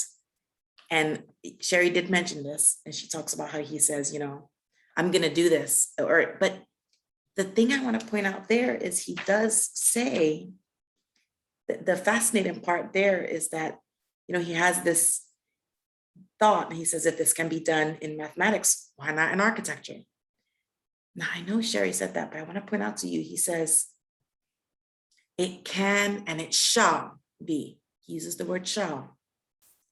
Then he says, no one has. And then he says, I will, not shall, because shall is too soft. I will. And then he goes through and he's talking about all the potential struggles, and he goes, it might be hard and I may have to do all these things. He goes, it may be years from now before I find what I seek, but I shall find it. So he goes back to shall. And to me, I find it really impactful that he uses will when speaking of what he himself is going to do. When he's speaking more broadly about the subject, it's shall. And it's because I find what we're seeing here is the word personality. His personality is shaping into him being a man with will, with a power to will. And I view that and I see it unfurling here in chapters 11 and 12, more so in this chapter 12. And, the idea of learning about a different methodology for learning itself, for the learning process. He finds that here in Paris. And, I don't want to step too much on Rupali's toes here, but so I'm going to kind of skim over the greatness of this new methodology, just to talk about the difference between knowing versus understanding. And Shrikant and I have chatted about this a little bit. And I don't think any distinction was made to Louis outside of himself in America. He himself was making the distinction. As he was out in nature, as he was discovering symphonies and operas and music and words, he was within him, his own self, seeking the understanding. He was inspecting these components to determine meaning without just stopping at the knowledge. In Paris, he found that there was an official structure providing that for him, urging him to seek the understanding, which I think was a huge allure and shocking because it was so different from what he had found prior to that. So that's kind of the biggest thing that I got from this chapter 12 here in Paris, is this the shock for him of an entire culture so different from that in which he had been raised, where it provided encouragement for seeking perpetually the understanding. He has this big examination that he's studying for, and when he gets to the examination, he's just blown away by the realization that what they're seeking is not whether or not he has a good memory and he's been good at just memorizing all his textbooks. They're seeking to find out, were you able to process? Did you manage to understand these works? And he did, and he has, and he attributes it to some of the very few good teachers he's had in his life. And he shows it brilliantly. And I think that it's such a strong point for who Louis is, this fact that he takes the time to seek understanding. And I find that in his writings, what he's ultimately doing is urging us all to take this same time. You know, these concepts of imagination and will, he's saying that we require the imagination of looking at things, looking at them differently, seeing different perspectives, not taking anything at face value. Just because you read it on a piece of paper doesn't mean it's absolutely true. Go figure it out. You know, it's like, go and see what it feels like to touch nature, to be out in nature, go find the art. And I think that's just fascinating. And it's to me, I'm starting to see the connections of so many other things we've been studying here. And I think it's just the will of Louis is shaping itself, and he's revealing it to us through this writing.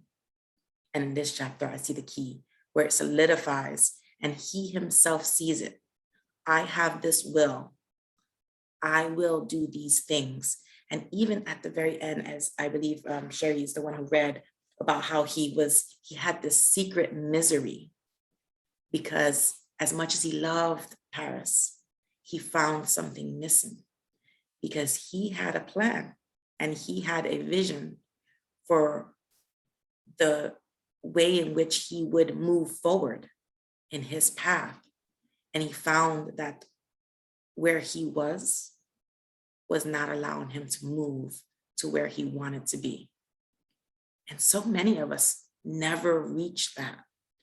And this is a young man seeing that so early. It's mind-blowing. It's just mind-blowing. Think of how far the rest of us would be if we'd had these realizations in our early 20s. I think that's just amazing. And so I'm gonna stop there. That's all I'm gonna say for today. Thank you, guys.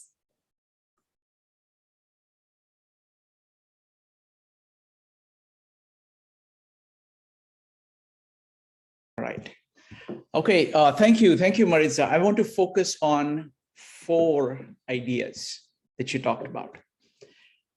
The idea of interpretation, will, and imagination. And then the 4th one is the idea of education, what constitutes actually understanding that he learned from French, the French culture. So there are 2 things that the will does.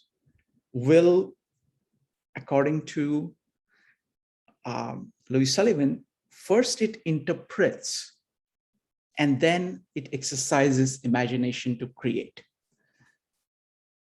The first part, the French get. The second part, not so much. Okay, and actually his teachers actually tell you that. So let's look at interpretation.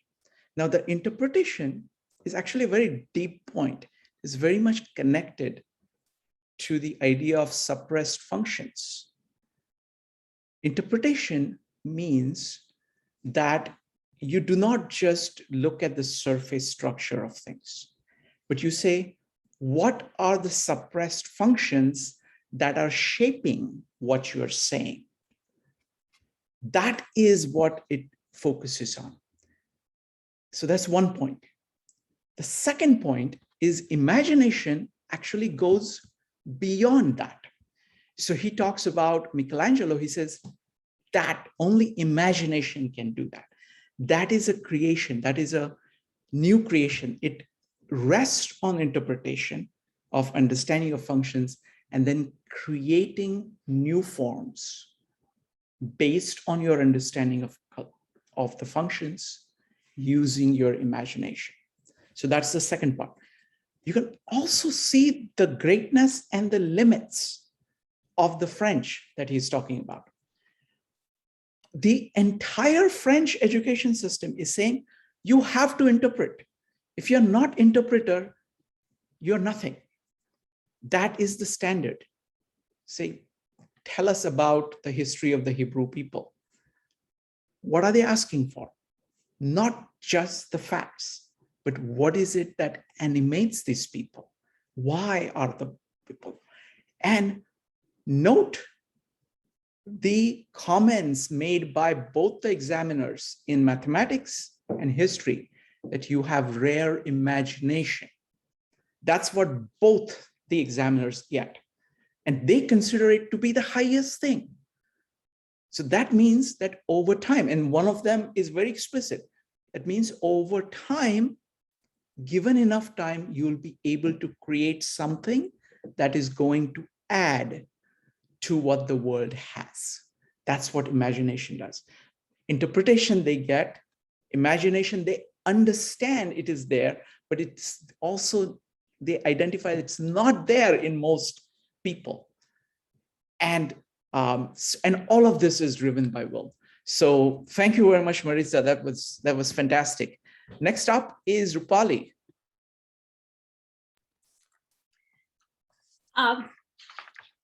Thank you. This was fantastic so far. And, I have been thinking we are now towards the last third of the book.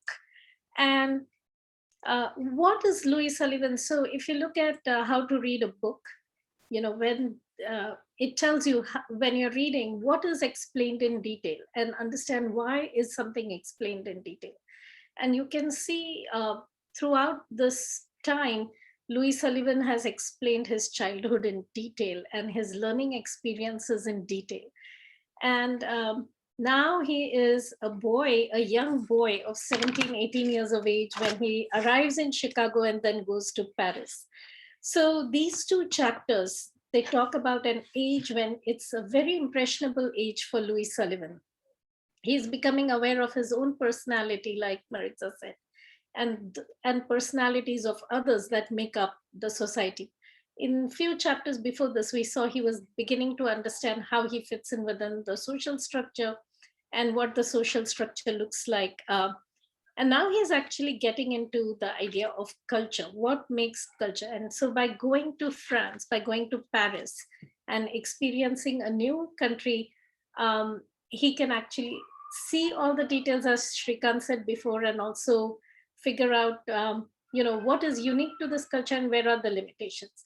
Now, I feel, students from India who come to America, right? So my niece came to MIT about the same age, 17, 18 years of age. And for Thanksgiving, we had her and some of her friends come over to our house. And Shrikant asked them, so what do you like about being in America? And they said, well, there's so much to learn. There's so much to learn. We have no time to sleep.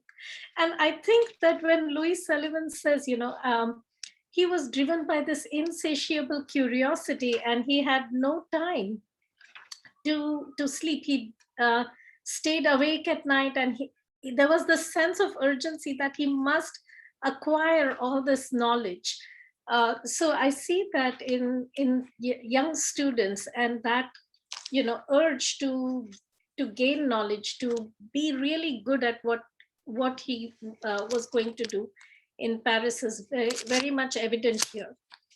So he also talks about, he came to Paris with a purpose. So he just didn't happen to be here. And you can see that when he says that, that I have to come here. I've only got 6 weeks to get my work done and I must pass. I came here to pass my exams. I'm going to do it.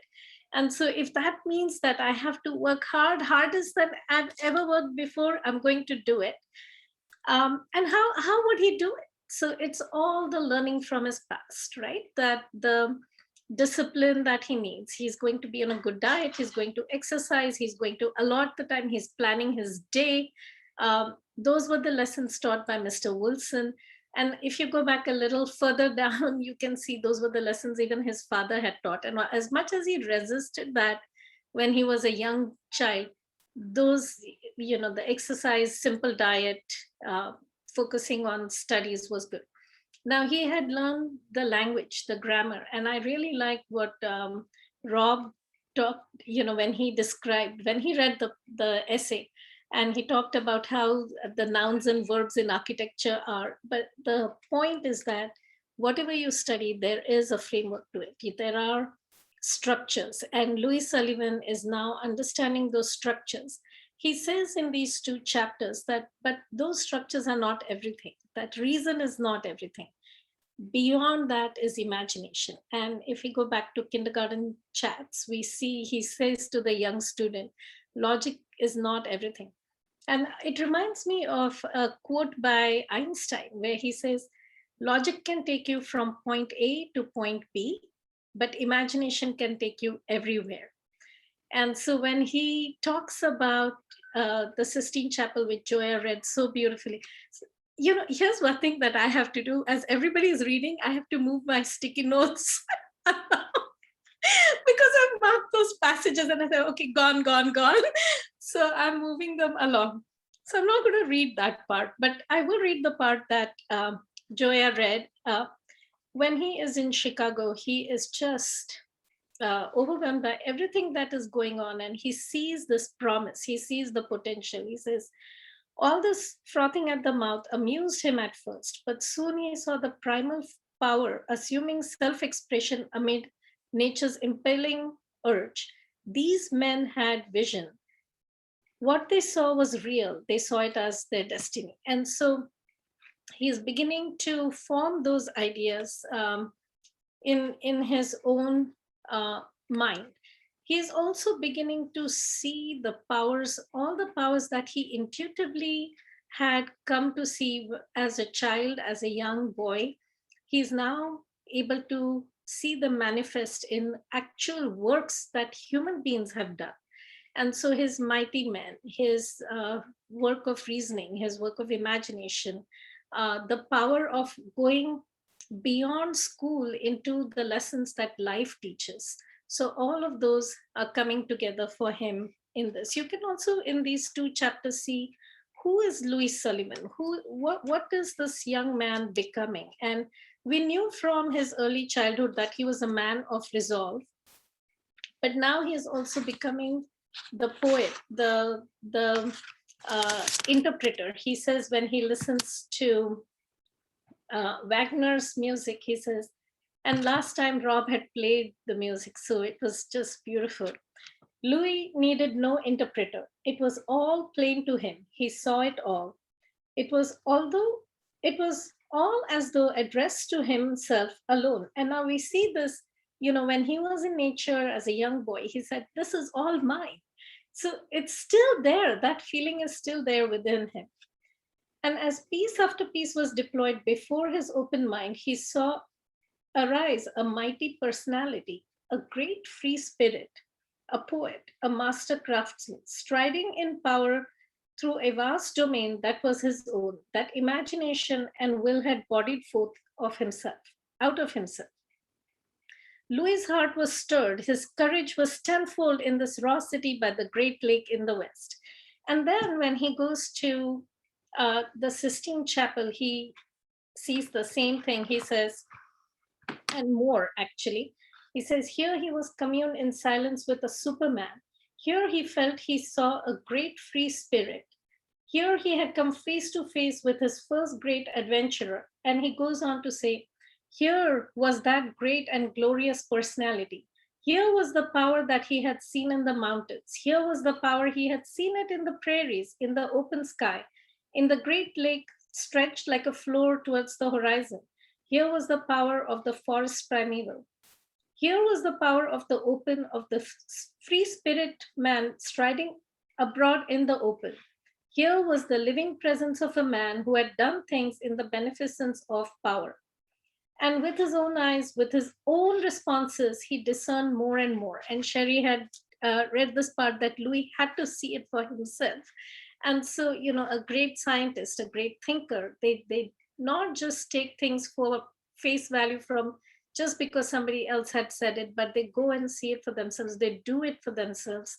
And here he says, and with his own eyes, with his own responses. So he's also processing it.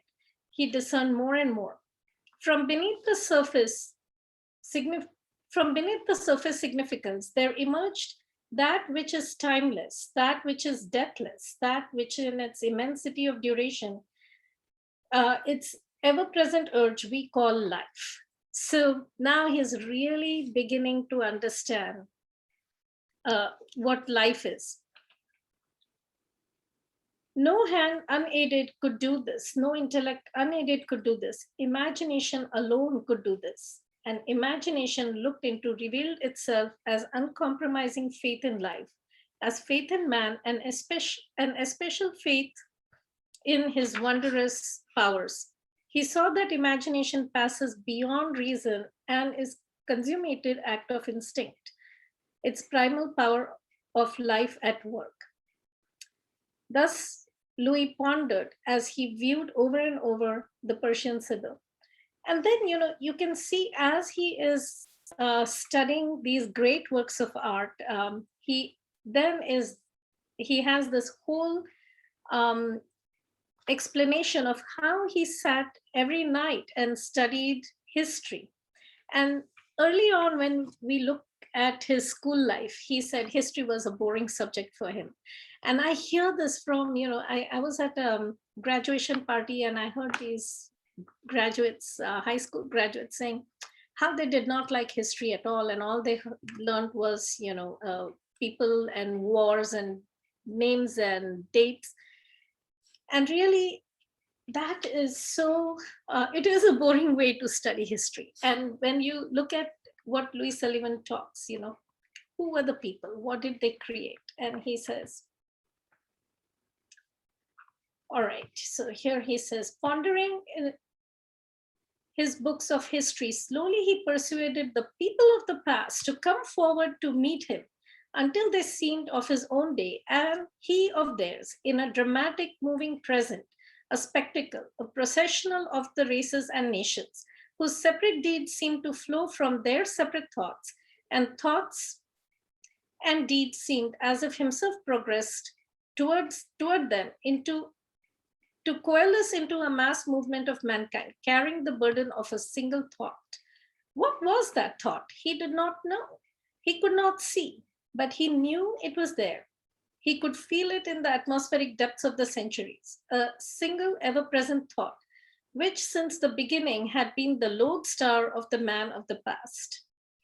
And so thus became vaguely outlined the image of man as vast personality within which were gathered all the powers, all the thoughts of races, a presence which seemed to move steadily, silently across the depths, onward into modern day, indistinct but real, following the turn of each leaf of the calendar. History became for Louis a moving drama, a sole spectator. And it was in this sense that he studied the history of architecture. So Sherri talked about how, you know, from the books, history is taught or the orders are taught. And I will say, Sherri, in my study of architecture too, we were studying woodworking in England because in India, the education system is borrowed from England. And so here we are, first year, and I remember, having a conversation. So outside our school, there's always a tea stall outside a college in India, and all students just hang out there with a cup of tea in their hand, and you're like, why are we studying woodworking in England? Because in India, there's not enough wood to make houses. We have stone and bricks and mud and straw. And it's this whole thing that you have to learn this just because we've been doing that. And really, there's no imagination or no grounding in reality. Now, in Kindergarten Chats, on his chapter on imagination, Louis Sullivan talks about how imagination is rooted in reality. So it's not just coming up with some fancy idea that has no bearing. It's understanding what reality is, understanding how things work, and then taking that leap of imagination to see what else, how else can you do it? And so when you look at these two chapters, you can see that Louis Sullivan really had a grounding of mathematics, of geometry, of history, of language. And because of that, he could connect all the dots and then take that leap of imagination into something that was going to come. And we are going to see those in the next chapters. So the thing that brings him to realization, and so, if you look at I'm going to go back to how to read a book. And one of the things they say, okay, what is explained in detail? And then what of it? Why are we reading this? What is Louis Sullivan telling us about his life, and how can we then use it in ours? So he says, he saw history as a continuous outpouring, never to end, from infinite fertility of man's imagination, evoked by his changing needs. These were hours of deepest contemplation, the beginning of his self-education. And so what is the purpose of education? Something that we've talked about in the past. I've focused a lot on how children learn and Maria Montessori's work, and compared that to Louis Sullivan's childhood. And here I would like to say, how we are taking this learning, this opportunity on 52 Living Ideas platform with Shrikant and everybody else here, to say, how are we continuing our own journey in self-education?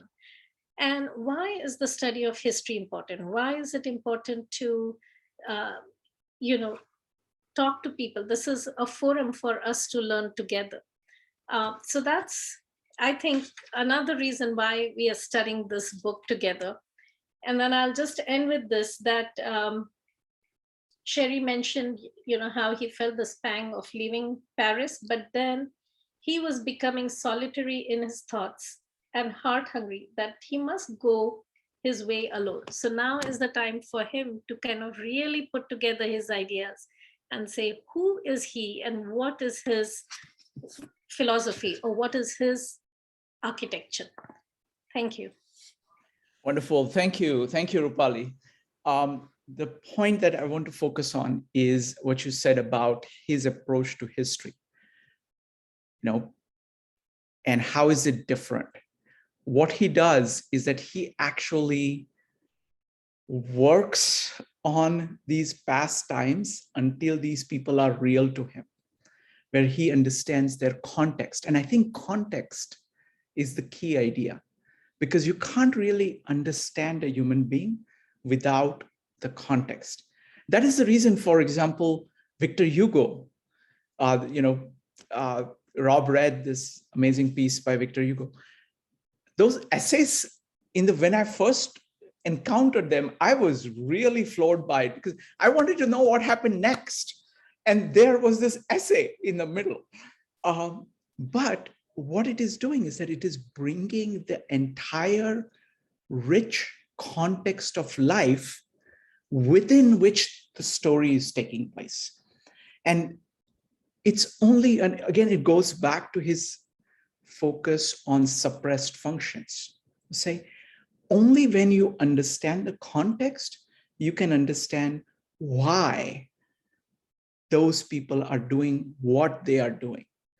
And then he makes the point to, especially to people who are mindlessly copying people from history, is that you are doing them a disservice, because what they did was that in their context, they designed this in order to address their context. Now you're taking what was designed over there and you're not actually looking at your own context, and you're trying to take something from that context and putting it in. So it's a, but I think the missing idea there is that of context, of understanding the full richness of context.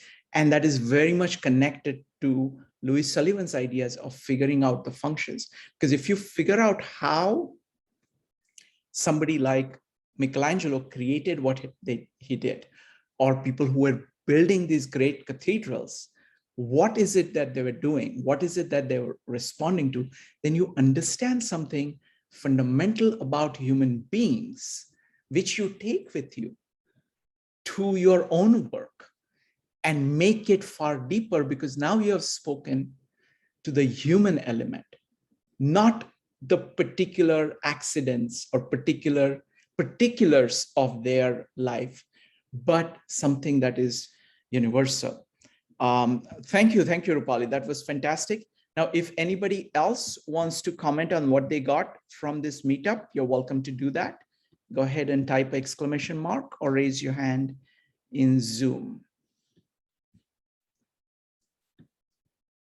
Right, Evanique. Yeah, first of all, I want to thank everybody for preparing their speeches and preparing their presentations. It was really enlightening. And I'm so new to Louis Sullivan that I was like, sometimes I'm like, did I read the same thing? Like, I know I read the chapters, and I'm like, wait, I didn't get that. Like, did I read that? But one of the things is like everything that I had highlighted, it was already said, so I'm not going to reread it. But I think what was the most impactful for me, and Rupali mentioned it and others mentioned it, is where Louis Sullivan is finding out what he has to do to even get into the school in Paris. And there was just no doubt in his mind that he was going to do it. It was just like, this is what needs to be done. I'm not even going to complain about it. This is going to be the hardest I've ever worked in my life. And I'm going to do it because I want to get into the school. He had a goal.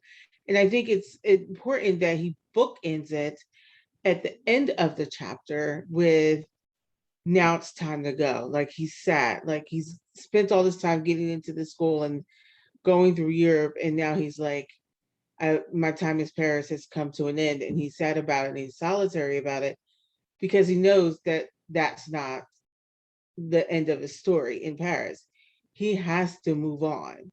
And so I think those two lessons are pivotal and so impactful, because when we want something, you got to work to get it, right? And you got to really just kind of like not be deterred by it and know that you're going to work hard to get it. And then knowing when it's time to move on, knowing when it's time to explore different things or look at things in a new light or move, or whatever it is that you have to do in order to move on, you have to do. But I think he had to know himself. And I think Maritza talked about this when he was talking about, he really has to know where he's going, and he has to know who he is and what he wants. And that's key. And Maritza, like Maritza said, if we had that in our 20s, just think of the things we all could do, if we had known that in our 20s, how to do that, how to, like we worked hard. I mean, I think we worked hard, but, for what? For what reason? Was it just to make money? Was it just to, afford the apartment? What was the reason that we were working so hard? And I think when you're working hard because you're achieving a goal that is right for you, and this is what you're meant to do in life. And I think that's what 52 Living Ideas in general shows, is like finding who you are in all of this. Like we're learning so much about different philosophies, different cultures, different religions and everything. but the core is like, how does this apply to you? And Louis Sullivan was great at that. He was great at taking different people and learning from them and applying it and finding out who he is. So I think that was key. And I think you guys all do an amazing job with this, because I'm like, again, did I read that part? Like, did I miss that? Like, I know I read the chapters before I got here. And then I'm like, and then Sherri always starts off and I'm like, I don't think I read that. Never mind. So thank you all. Like, you guys all did an amazing job. So thank you. Wonderful. Thank you, Evanique. And I thought of the point about the context. He is actually open to other people, understanding other cultures, other human beings at a very deep level. And for me to see how much he engages the French culture, to understand deeply what its strengths are, just the delicacy with which he identifies all of it, and then also sees the limits of it. I mean, that is really respecting the context, trying to understand others, and it also is critical for him to, it is a critical part of him understanding himself, of what he values, what more he is, what is missing in his own culture, American culture. So it gives him all these perspectives, but it starts with this openness to life, letting life break in upon him. So fantastic. Thank you. Next up is Jyoti. Shrikant, can I make just a second, Tony? Can I make a comment on what you said, Shrikant? Please. We have to remember that your comment about how delicately and deeply he understood the French culture. His parents were first-generation immigrants, and there's nothing more perfect for understanding than to have your foot really in two worlds at the same time to really identify that. I think that's where a lot of that comes from. Wonderful. Thank you. And Jyoti. can I make a quick point of what Evanique said?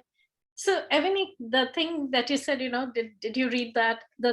This whole book, there's so much that Louis Sullivan talks about that at one level you understand one thing, another level there's more and there's more and there's more. So I feel like every time I read, there's more that I feel I've missed before. Yeah, Evanique, and it's worse than that. Every time you yourself will read the book in the future, you will experience the same thing. Wait a minute, did I read this? And that's how the mind works. It's kind of putting layers and layers. I mean, it is a very complex, deep work of philosophy and art. And one of the great things that we are doing here in this 52 Living Ideas, this format, is that different minds are focusing on the same thing, bringing their own context to bear. So it is illuminating, it is showing you something which you had not seen clearly, something that was that you have completely not noticed, or something that you had kind of vaguely noticed but didn't know what it meant. Some other person is able to bring that in. Thank you. Jyoti. Yes, thank you, all of you. Sherri and Rob, I have to say this to you. You got me started on the book. I was not into architecture, but I learned so much from both of you, so much that I can now, at least if I'm in a company with other architects, I can just say a few things too, and which will just give them an idea. This woman has some inkling about architecture. But anyhow, thank you so very much. And thank you, Joia. Thank you, Rupali. You were a source of also an inspiration. I just signed up for a volunteer's position in the city's literacy program. That means I will be tutoring the first graders, and I'll be teaching them the letter sound association, decoding skills, and then how to attack the words. That's going to be my responsibility, and it's going to start on October 18th. from one end of the spectrum to another. One end was diagnosing the disability. The other one is, okay, I'm going to be part of the solution. I'm going to teach them how to read so they don't get referred to the school psychologist. Joia, what you've just started with the poem that you read about Whitman, about Louis Sullivan, that really brought home a lot of things about Louis Sullivan. He gets enamored. He did get enamored by the nature, because he put himself in that object, and that was what. Okay, that's what is happening. People see, people admire, people describe. However, nobody becomes that. So he gets the power from the nature, and then he transforms into life, daily living, daily thoughts, daily pre-ordained thoughts, like what you would do before you study the function, you have to have a form. So and the way you read it, Joia, I'm telling you, it does something to my heart. It's like it starts it starts singing. So anyway, I am very fascinated by this, and my heart sinks when I think that it's going to come to an end. I don't want it to come to an end. So let's do it very slowly. Let's read each and every line very carefully, with time, with labor, so that it sticks in our brain. Most of it, what you have been reading, I try to read beforehand so that I'm on the same page as you guys. But still I lose you, and I lose you in a better sense, because now it is, forming another string or thread of thoughts in my head. So I am very happy to be with this group, and I am not usually very loyal attendee in most of the groups because of time constraints, as simple as that. I got too much going on. But I have devoted my time to this one because it rings a bell with me every time. I read, I hear, and I think. So thank you for motivating me, for making me, yes, Rupali, yes, Joia, yes, Maritza, and you guys, Sherri and Rob. Today, you did such a fantastic job. I don't even have words to describe how you beautifully, explicitly. There is one thing about reading about something, there's something about explicit explanation. And that's what I got from you. Thank you so very much. And Shrikant, thank you so much for facilitating this beautiful forum. Even if I'm not here, my heart is here. And that's what counts. Wonderful. Thank you. Thank you, Jyoti. Thank you. And what we are going to do is that actually we are now getting into areas where each of the chapter is very, very deep. So what we will do is that we will do the chapter that we have covered, like Paris and Garden City. So you can, if you find that you have not, if you want to say something more about Paris, I think that chapter is very, very deep, and it has so many things. And that's going to be true for every other chapter now, every chapter going forward. And I think there is a chapter like the face-to-face, we might have to do 2 on that. It just covers everything. Okay, so we are going to go slowly. So next time it'll be this chapter, Paris and Garden City. So thank you so much, folks. This is just so incredible. Thank you. It is very incredible. Bye. Bye. Bye. Thank you. Thanks, everyone.